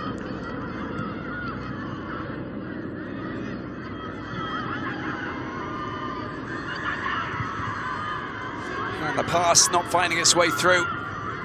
Good battling. Côte d'Ivoire in possession. It's just gonna sneak out over the blue line.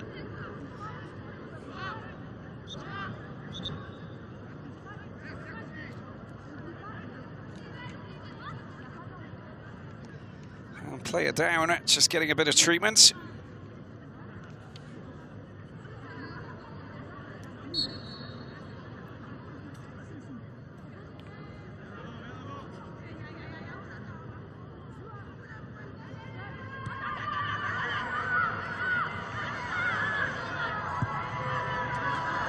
Another decent ball. Well, 3 against 1. The Ivorians want to try and get back into position. It's Laura Jean trying to untangle herself from the Elephantesses in the midfield.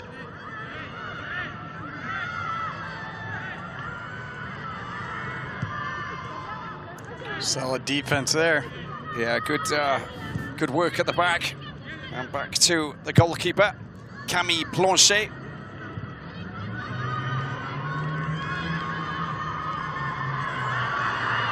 Another chance for another goal. It's unselfish. Oh, good goalkeeping. And that was fabulous to stop that from going in there. Marie-Michelle G coming to the rescue. Looks like we've got a player down here on the other side of the field. Yeah, in some pain with that right leg. It's the thigh. Thinking maybe cramp. That's nice. The gesture's wonderful. Going over to stretch those legs from Laurence Assengba, who will have Camerooni family and heritage, of course, with that kind of a name.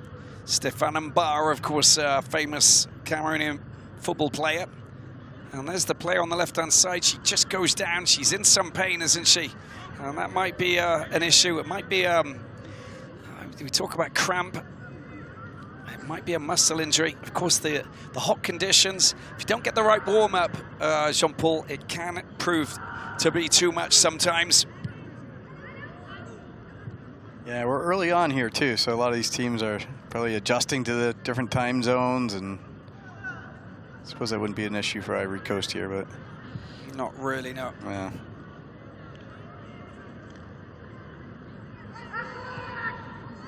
Well, that was the great save. Coming in from Marie-Michelle G.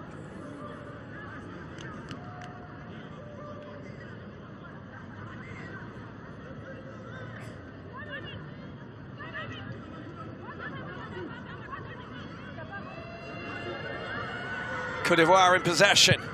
Oh, a shot. Straight up to Camille Planchet.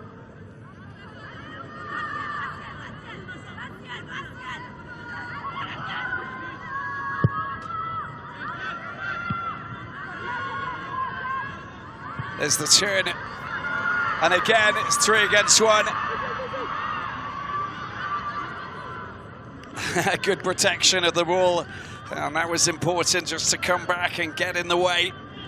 And Yvonne Blau was the defender. Just helped out her goalkeeper, Marie-Michelle J.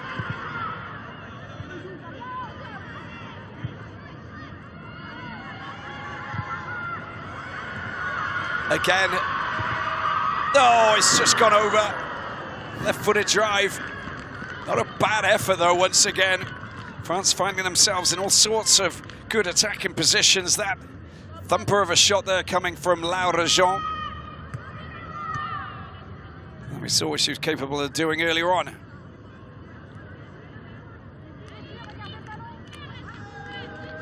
Just over the bar. Getting a lot of numbers on the attack, too, aren't they? That was 4-on-1. Yeah. Allez les Bleus. There you go. You can start chanting if you want. Again, it's lots of players queuing up to get the shot in. Luckily for the Côte d'Ivoire, Marie-Michelle J gets the clearance.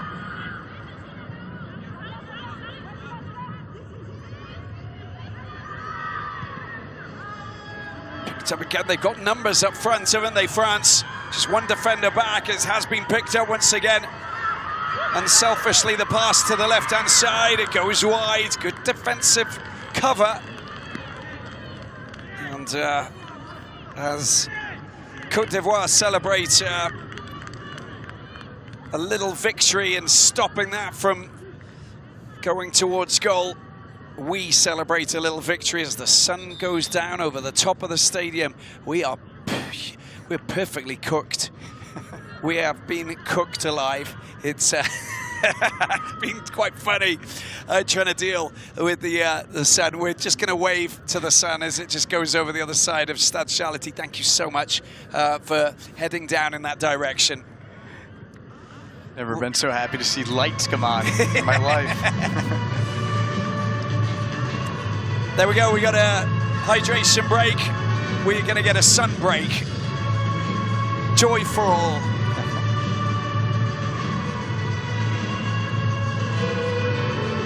And a 1-0 lead for France, an early goal. Well, France seems to have a plan. Attack, attack, and attack more. Those long balls from the keeper, yeah, not afraid to put numbers up front, are they? No, definitely not.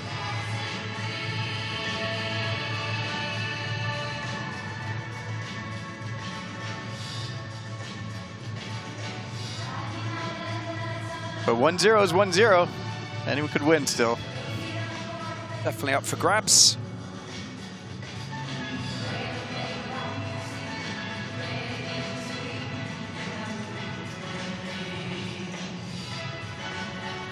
Bit of water. I think I'm going to have a little sip myself.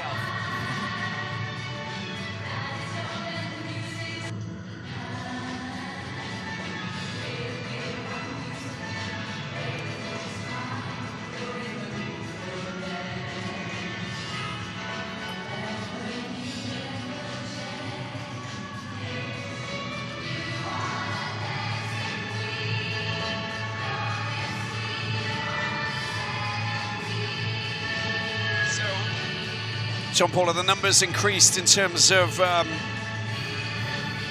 female players? Yeah, we really are putting a lot of effort into that. So, yeah, a good example. After our last Unified Cup, our team from Guatemala that we talked about that won the cup for the first division, leading up to this, and because of their participation in the Unified Cup, they started a league, a female seven-side league that was nationwide, had good support from the Guatemalan Football Federation at the time. That's what we're hoping. We're just trying to find more ways to provide more resources, make it more accessible. I mean, there's places in the world where It's hard anyhow, but then it's especially hard for people with intellectual disabilities. I had a great conversation with our colleagues from Special Olympics Thailand. We were talking about that this morning. They have a great team here. I mean, we said their video, but trying to convince people of not being fearful of contact sports and trying to get over some of that has been a journey. And having female coaches and female referees and making it welcoming is a big part of our strategy across the board to increase those numbers. Have you got a special operations team who go to these different countries and go and communicate and talk and break it all down and try and meet those people who are in need? How does it work? Yeah, so different levels of the organization. We have throughout different countries. There's levels of programming from national program level down to a province or county, regional type structure, and then right down to a local club that could be multiple programs, could be a single team. And our delivery channels for that are either through community organizations or sometimes the parents are the ones that start the program.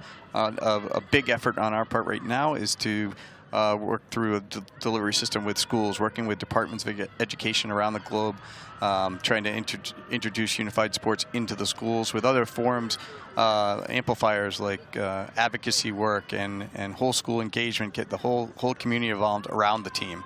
So that's been really successful over the last few years. France on the attack. They sit on a 1-goal cushion. Here's Loane Exili-Lescarré, who scored the 1 goal. There's a good save there coming in from Marie-Michel J. And the Ivorian goalkeeper, right place, right time. She's prevented goals from going in as she sends the ball upfield. And getting back to your question then, Robbie, is then within our international headquarters, we have regional offices that support our programs, and we work with a regional sports team. So we have 7 different regional offices around the globe, and they are working directly with these programs, trying to help find strategies that have to be modified in different ways for different parts of the globe. And are we finding that every country is showing a lot of interest in how they want to, help the people that need to be helped and get them included, and how's it functioning? Yeah, it's all different combinations of support. In some cases, there's public funding, a lot of individual donations, and then great sponsors like the names you see around here with Nike and Goal number 2. And it goes in. There it is, the celebration there from Ishraq Gasseb. And a second goal. Again, great work here from Loane Exili-Lescarré. She makes the pass. There's the assist. Nicely done. Jay can't get her hands to it, and it gets knocked into the corner. She scored the first. She set up the second. And a moment of magic there for Ishraq Gasseb. Looks like she was set up well to her strong left foot there, I guess, huh? Yeah, no, absolutely. And managed to drive it through and make life a little bit complicated for the goalkeeper, Marie-Michel J.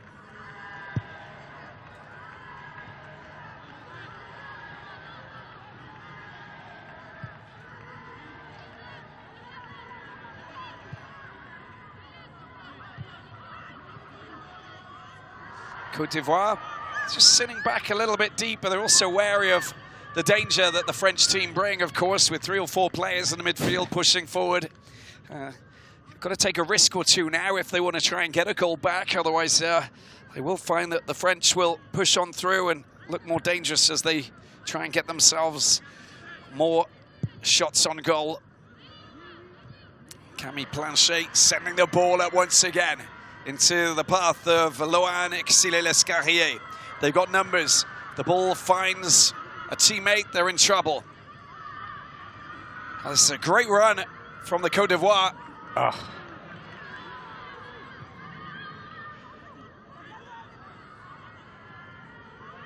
And a good battle there in the midfield. Sublime touch there as well from Lawrence Essengamba. Great work from the goalkeeper. Jake coming out.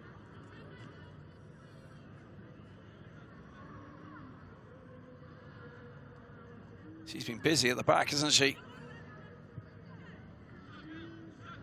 Back to Camille Planchet. France really spreading out their players across the board. It's oh, is that going to be no free kick? And play on, says the referee.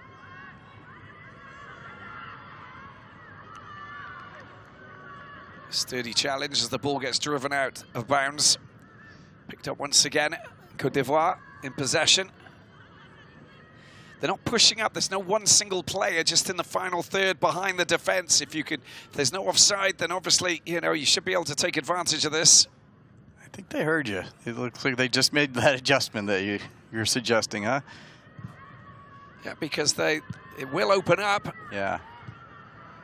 But then they've got to make sure that they've got players in the midfield. A couple of players at the back. That's a good, strong, decisive challenge there.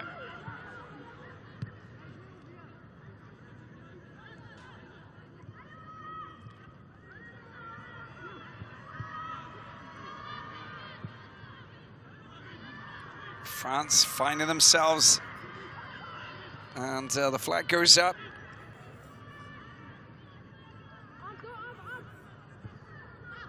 Oh, that's a good ball to the left-hand side. A chance. Oh, can't just quite knock that in front of her. Goalkeeper Planchet comes out for France and brings an end to that opportunity.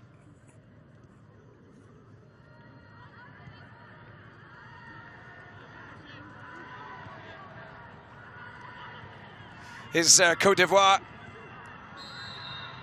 And foul committed. Free kick going against the Africans. Yeah, I think you're right. They're going to have to commit a few more people up to the attack up top, huh? It's a free kick. It's a good chance. That was I think it was a pull of the shirt.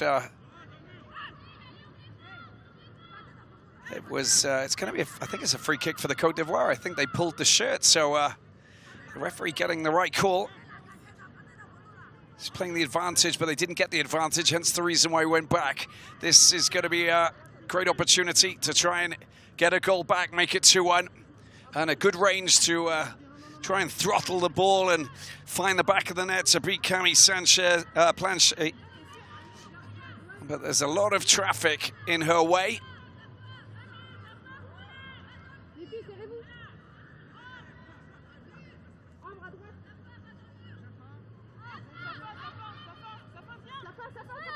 A little uncertainty on who wants to get in that wall, huh? Yeah.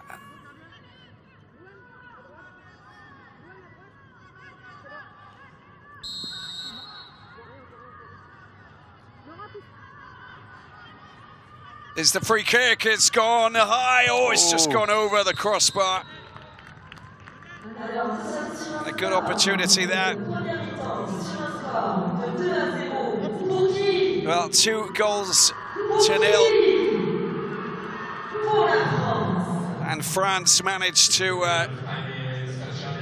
get the 2-0 advantage here. And that means that it's half-time and a chance for a breather, a little bit of water, 10-minute break. So some interesting football there. 2 goals from France. Loanic, Silly Lescarrier and Ishrak Gasseb to offer the home side a 2-goal cushion, with Côte d'Ivoire looking to try and bounce back after missing that free kick. We'll take a small break and we'll come back. John Paul, what do you think about that? That sounds good to me.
You were there before any of us. You nurtured us, cleansed us, refreshed us, connected us. You are our leader. But do we truly value you? Do we truly appreciate your essence? We want to. We have to.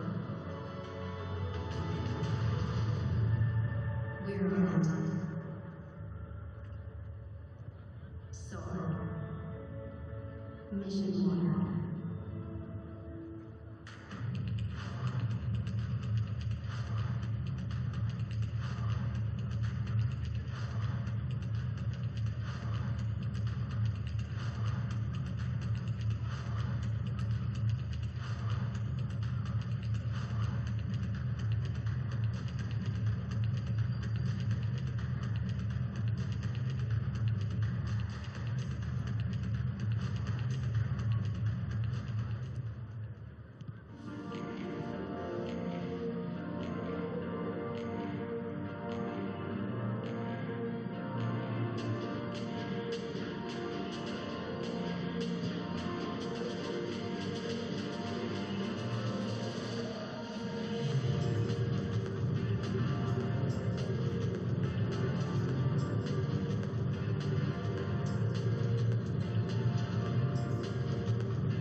Well, let's take a look at the goals. This is the thumper that we saw that opened France's lead within 3 minutes. Loane Exili-Lescarrier, just look at this. She really belted that, didn't she, Jean-Paul? With authority. They got a second as well. Quick thinking there from Camille Planchet. And that was a good opportunity to make it two, didn't happen. But then she was back again, Loane Exili-Lescarrier, winning the ball in the midfield, bringing it up. And there's the unselfish pass there, the assist there to Ishrat Kassem. Celebrated in a big way, a magical moment. Jumping with joy to enjoy. Despite the lunge from Marie-Michelle J of Côte d'Ivoire. 2-0 for France, and 20 minutes remaining. Yeah, I think France did a really good job of extending the field right away and put Côte d'Ivoire back on their heels a little bit, but they seemed to adjust. Last play of the game, they had the last shot on goal, right? So build from the positive. Build from the positives. A couple of other players coming on. With Jatina Bocco is going to come on. Wearing the number 8 there. A couple of changes. Mix it up a little bit, get everybody a run out, that's important. And Maria Bahmed, who's going to come on as well.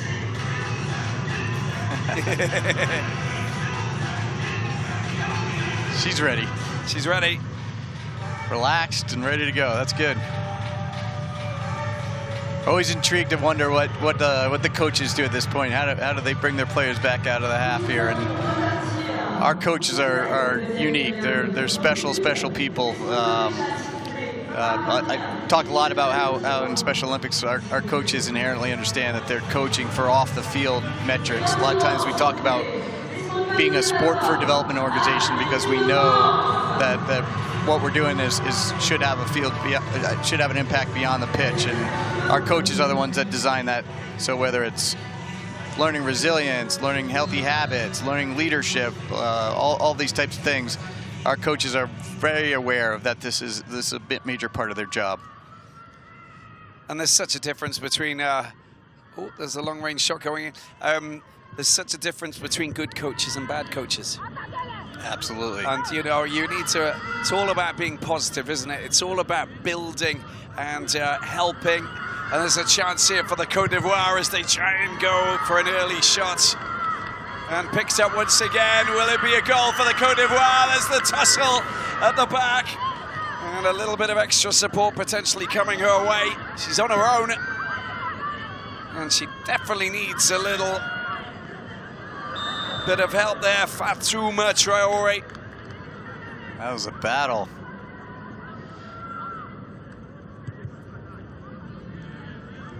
It's a great block. An important block as well.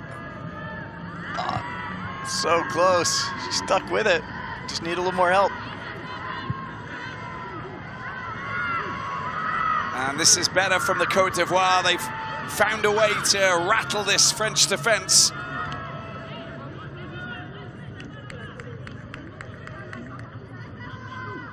Yeah, get back to the coaches and their important role in our movement. I think another unique piece is that you'll find is the coaches in Special Olympics are more than willing to share their best practices with one another, more so than any other probably sport environment.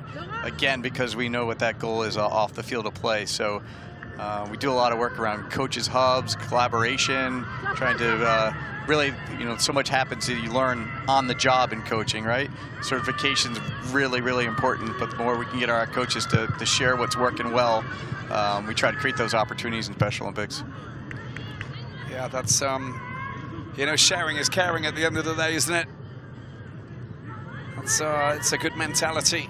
It's, as you said, it's the bigger picture that matters most. And I'm sure that there's a chance for France. Cuts inside, looking for the pass. There's the shot. It's a low drive, smothered there by Marie-Michelle J.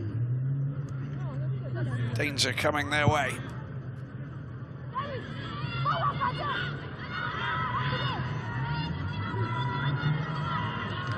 It's a wonderful battle down that right side. Nina Dumont working hard to prevent Fatouma Traoré from finding a little bit of space, a little bit of wiggle room to get herself out and wide into space. Here she is again, Traoré cutting inside, trying to use a bit of force on that occasion. There's the touch. Excellent play here. And a chance, he's managed to break free. And Jatina Bocco on her own, unselfishly passes the ball. The drive comes in from Jean Laura. Good save, it goes behind the goal.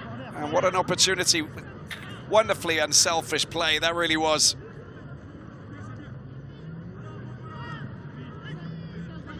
And that's the connection that we're looking at, you know, and that's what this is all about. That kind of football, isn't it? Yep, it's a lot of skill on waiting that pass, setting up that moment, and trying to, again, find ways in which other players can be involved.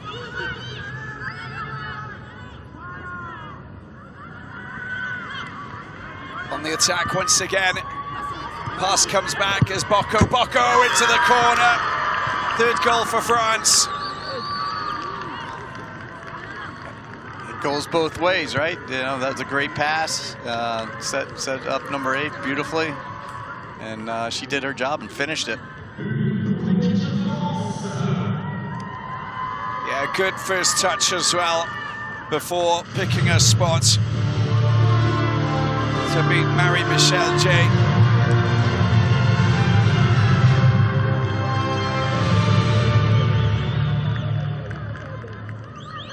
She's got some good pace, good control as well. Jatina Bocco.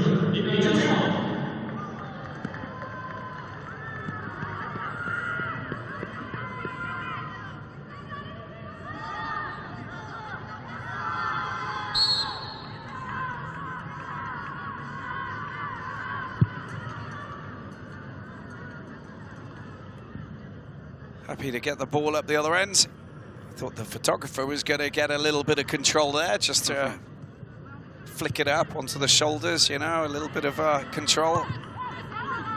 Show off the skill set. Picked up down the left side. France on the attack. It's 3 against 1 here. Get the right pass and they're in danger once again. Bocco picks it up into the middle. Still in possession. Oh, great block. An important one as well for the Côte d'Ivoire. Refusing to concede a 4th goal and a second in quick succession.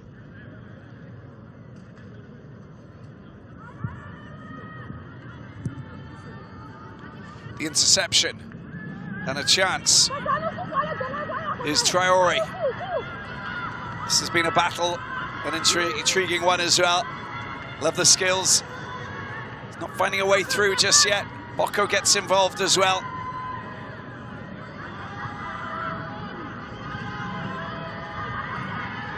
Has an option to the right side. There's the pass. It's a one-on-one. Oh, a great save. Bocco for the follow-up into the corner, and it is a 4th goal for France. Right place, right time, and a brace for Jatina Bocco. High fives and big smiles there for Les Françaises. It's a good save it is from Jay, but down that left side, just sneaking it into the corner. Yeah, this is a good opportunity again to talk a little bit about our unique divisioning format for Special Olympics. When we talk about being inclusive, first place is our founder, Eunice Kenny Shriver, created a format around making sure that all ability levels get placed into divisions of similar ability. So that does a couple of things there. One, what we're watching right now is in this group play is this sort of assessments of teams that are going on. So as the tournament moves on, they'll find their groups, and that means that, again, wherever you're at, whatever your age, whatever your ability is, we're going to find a spot for you to, again, find a competitive experience. And Bocco. so, Bocco collects. Chance for France to make it 5 has been picked up. good save, and that was important for Marie-Michelle J. Sorry, back to you. Yeah, so that's what we're watching here is the first part of that, is this group play, so gonna sort that out. But again, there's opportunities for everyone, regardless of your age. We're age 8 to however you want to continue to play sport, we're gonna find a place for you. And what's the age groups for this competition here in Paris? Yeah, this is 16 to 23. So we try to keep it within that kind of older youth group there. Again, trying to consider like the physical differences of the players, but keep it open enough that whether you do a youth program or an adult program, that you can have a team here. The effort just going wide there. And then again, unified sports is another layer of teaching inclusion through sport, having these players with and without intellectual disabilities working together, all the problem solving that goes on out there, figuring out solutions, working as a team, trying to find that way to get everyone involved is really purposeful intent around teaching inclusion. Every practice, every training, every game. And these players will all walk off the field figuring out better ways to do that and off the pitch as well.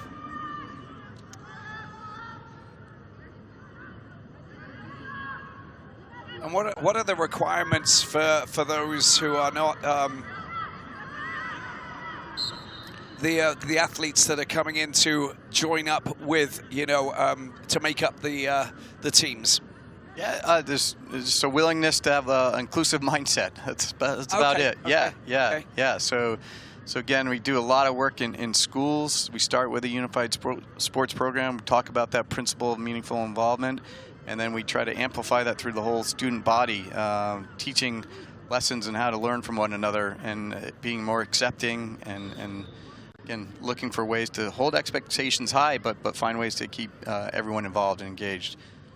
And we find in a lot of the school programs that we have, when you implement a unified sports program, that not only do the participants and the students learn about accepting people with intellectual disabilities, but they're more likely to accept anyone that might be different in other ways as well. So there's a lot of research that goes into showing how we improve school climate, lots of anti-bullying, but it's not only about people with intellectual disabilities, it's about learning about inclusion for all. So the Paris FC players who are part of this French team, they've been working alongside, you know, their fellow team members since the month of March, you know, just to understand the mindset and everything. And it's probably, I've seen a couple of interviews with them, and it's like, you know, they found it as like refreshing and opening, and it's given them like sort of, you know, a new lease of life to a certain extent, because they're learning something, you know, they're learning something really beautiful. They're learning a lot of lessons from people with ID, how to be present, how to be respectful, how to be grateful, how to not judge. You know, my own children have played unified sports, and I can tell you that the hour that they went to unified sports for a training session of the week was the best hour of their week.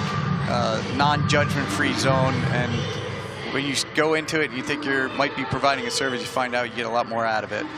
It's just a matter of listening and being open to learning from other people. We all have something to contribute.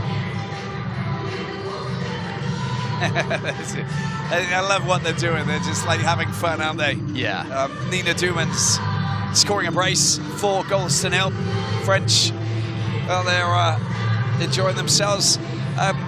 We get to see the Côte d'Ivoire get back. We said that about France against the Senegal earlier, you know, with the men. Yeah. We'll see how they react to this, but there's still room for, you know, success.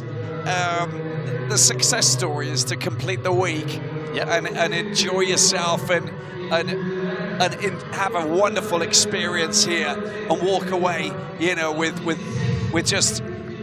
new friends, with something to take back that you can share, whether you can talk about, that you can, you know, pass on to other people, right? Absolutely, and you know, the journey that they're on isn't just about the competition. It's about that flight, that being in a place, try new food, meet people here from France, getting more independent, more confidence in yourself. Like this is moments like this are big journeys for all these players.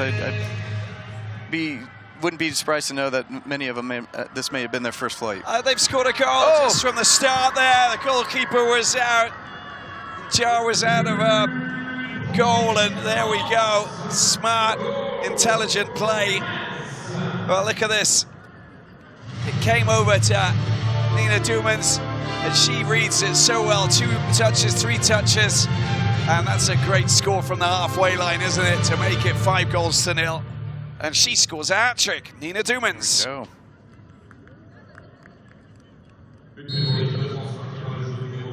In the early running for the Golden Boot. There we go. There we go.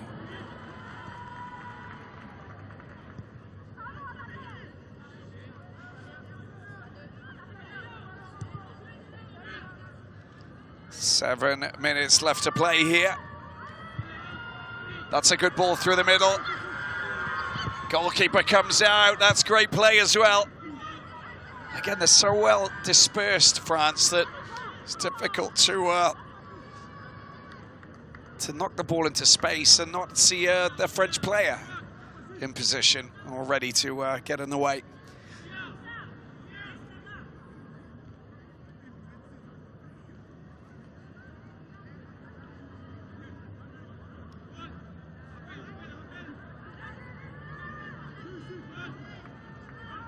Back to the goalkeeper it goes. I think he's gonna get it back, and as they move forward, let's see where they're gonna take this.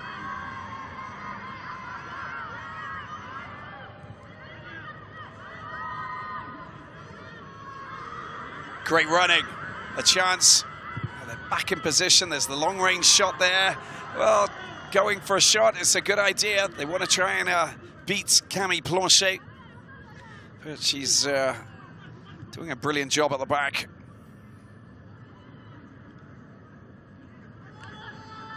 Marie-Michelle J, quite far out of her goal, but quite close to the 2 front forwards there for France. They were quite happy to keep her a bit of company. They're moving forward again. Another chance. And then a selfish pass out to the right-hand side. Couldn't quite get the shots in on target.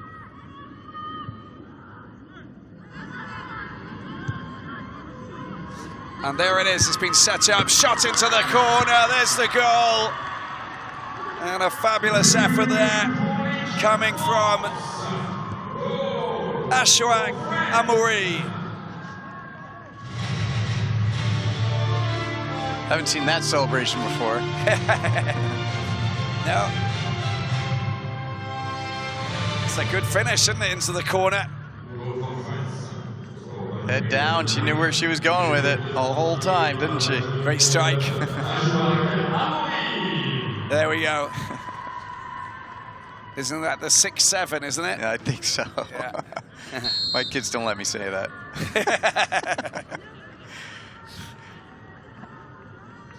My son reminds me that he wants to continue to say that.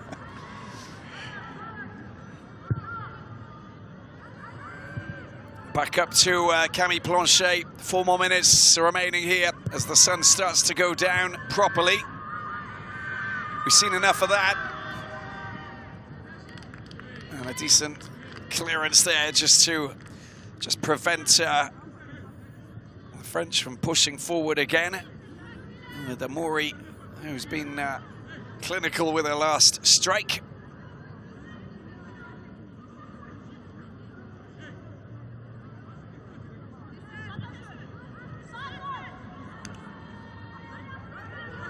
France pushing their numbers up into the final third. Lose possession there, they're in trouble. Oh, they have. And there's a chance if he can knock that ball up into the final third. Still pushing forward, but Luan Exili-Lescarrier at the back. And using Planchet. And just look what Dumans worked. He does. She's doing such a great job getting past Jar. And there's another chance for a shot. And there's the long ball and an opportunity for the Côte d'Ivoire. back to Planchet. And they go again.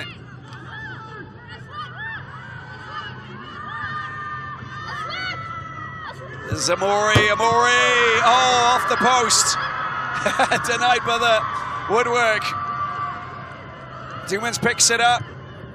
There's the pass once again into the corner. Good save coming from Marie-Michel J. I'll be happy to stop them on that occasion. Did well to get rid of the defender. That was the shot off the post. Beautifully struck. A lot of determination in that effort. That really was. That was nearly a brace there for Gasset, who scored the second goal for France. Less than 2 minutes to play.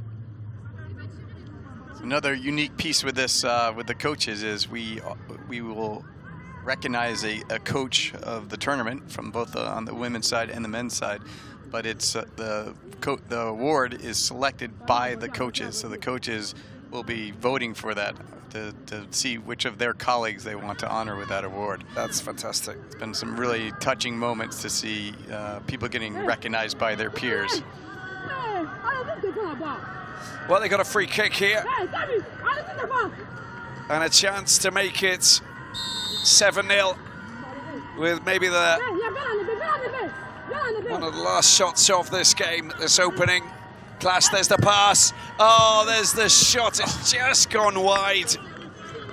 Nearly sneaking into the corner.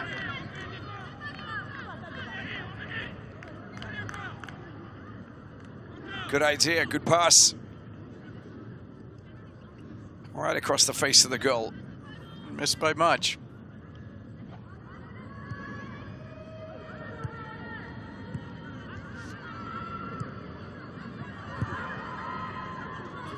Oh, picked up by Duman. She's the danger player. Again, in a little interception. Now they've got attack. Côte d'Ivoire with numbers. And a good interception to get the ball to Dumont. Now they have the option again. Oh, she's turned by going by herself. Gets knocked out of play. And that's it, the end of this second game, and France celebrates a 6-0 win here against Côte d'Ivoire. Home joy, but hugs and appreciation for everyone who's taken part in here. A hat-trick for Nina Dumont. Outstanding play there. She was quite the spark plug when she came in, wasn't she? Brought a lot of pace and activity there right away. Yeah, solid second half performance. An excellent play as well. And a good goal there from Ashwak Amori, number 9.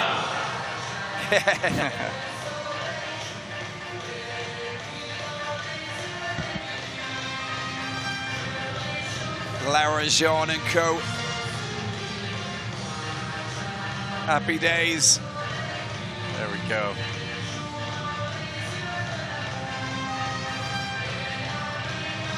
Making the host country proud. Yeah, well, it's balanced out quite well, isn't it? Senegal with a victory against the men's French team, but the French women coming back and getting themselves a solid victory against Côte d'Ivoire. I'm sure hit back, you know, in their next game and throughout the week. Lots of football to be played, of course. 12 teams, 12 female teams, 12 male teams, and plenty of football, plenty of soccer. I'm hoping all those Paris FC fans are proud of their team and their support for this event. Oh, you can even check out the website. It's they're very proud, you know, to be affiliated with this. That's wonderful to see, isn't it? Safa Ben Abdelkader. Plenty of energy, plenty of joy, big smiles and celebrations. So much for the heat. The celebrations, when you're on the winning side there, don't worry about the temperatures too much anymore, do you? Right.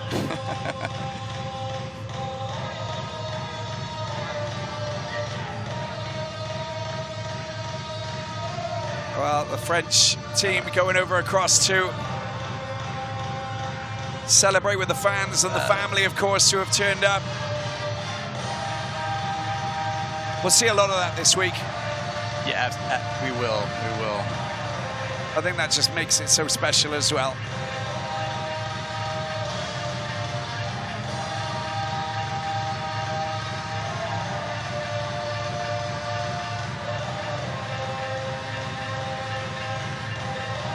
Some of those family members, they didn't know they'd have an opportunity to experience this, a moment like this with their children. So it just makes it all worthwhile, doesn't it?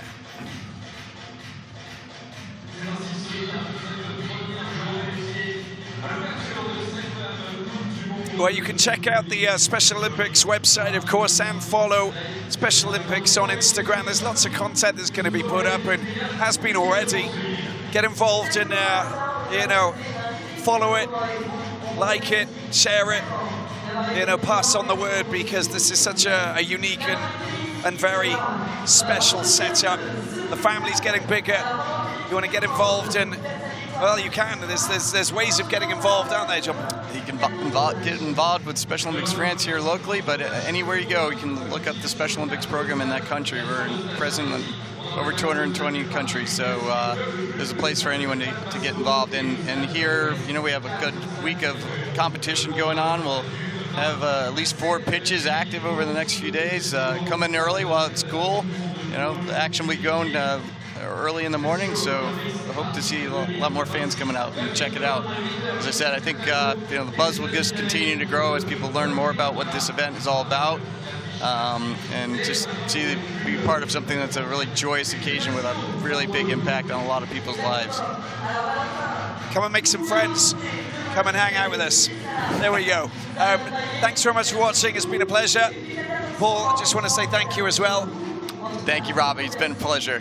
Absolute joy working with you on this. This has been great. Thanks so much for watching. We'll see you very soon for more Special Olympics. Fantastic Unified World Cup 2026 Paris. It's been brilliant. We'll see you very soon. Bye-bye.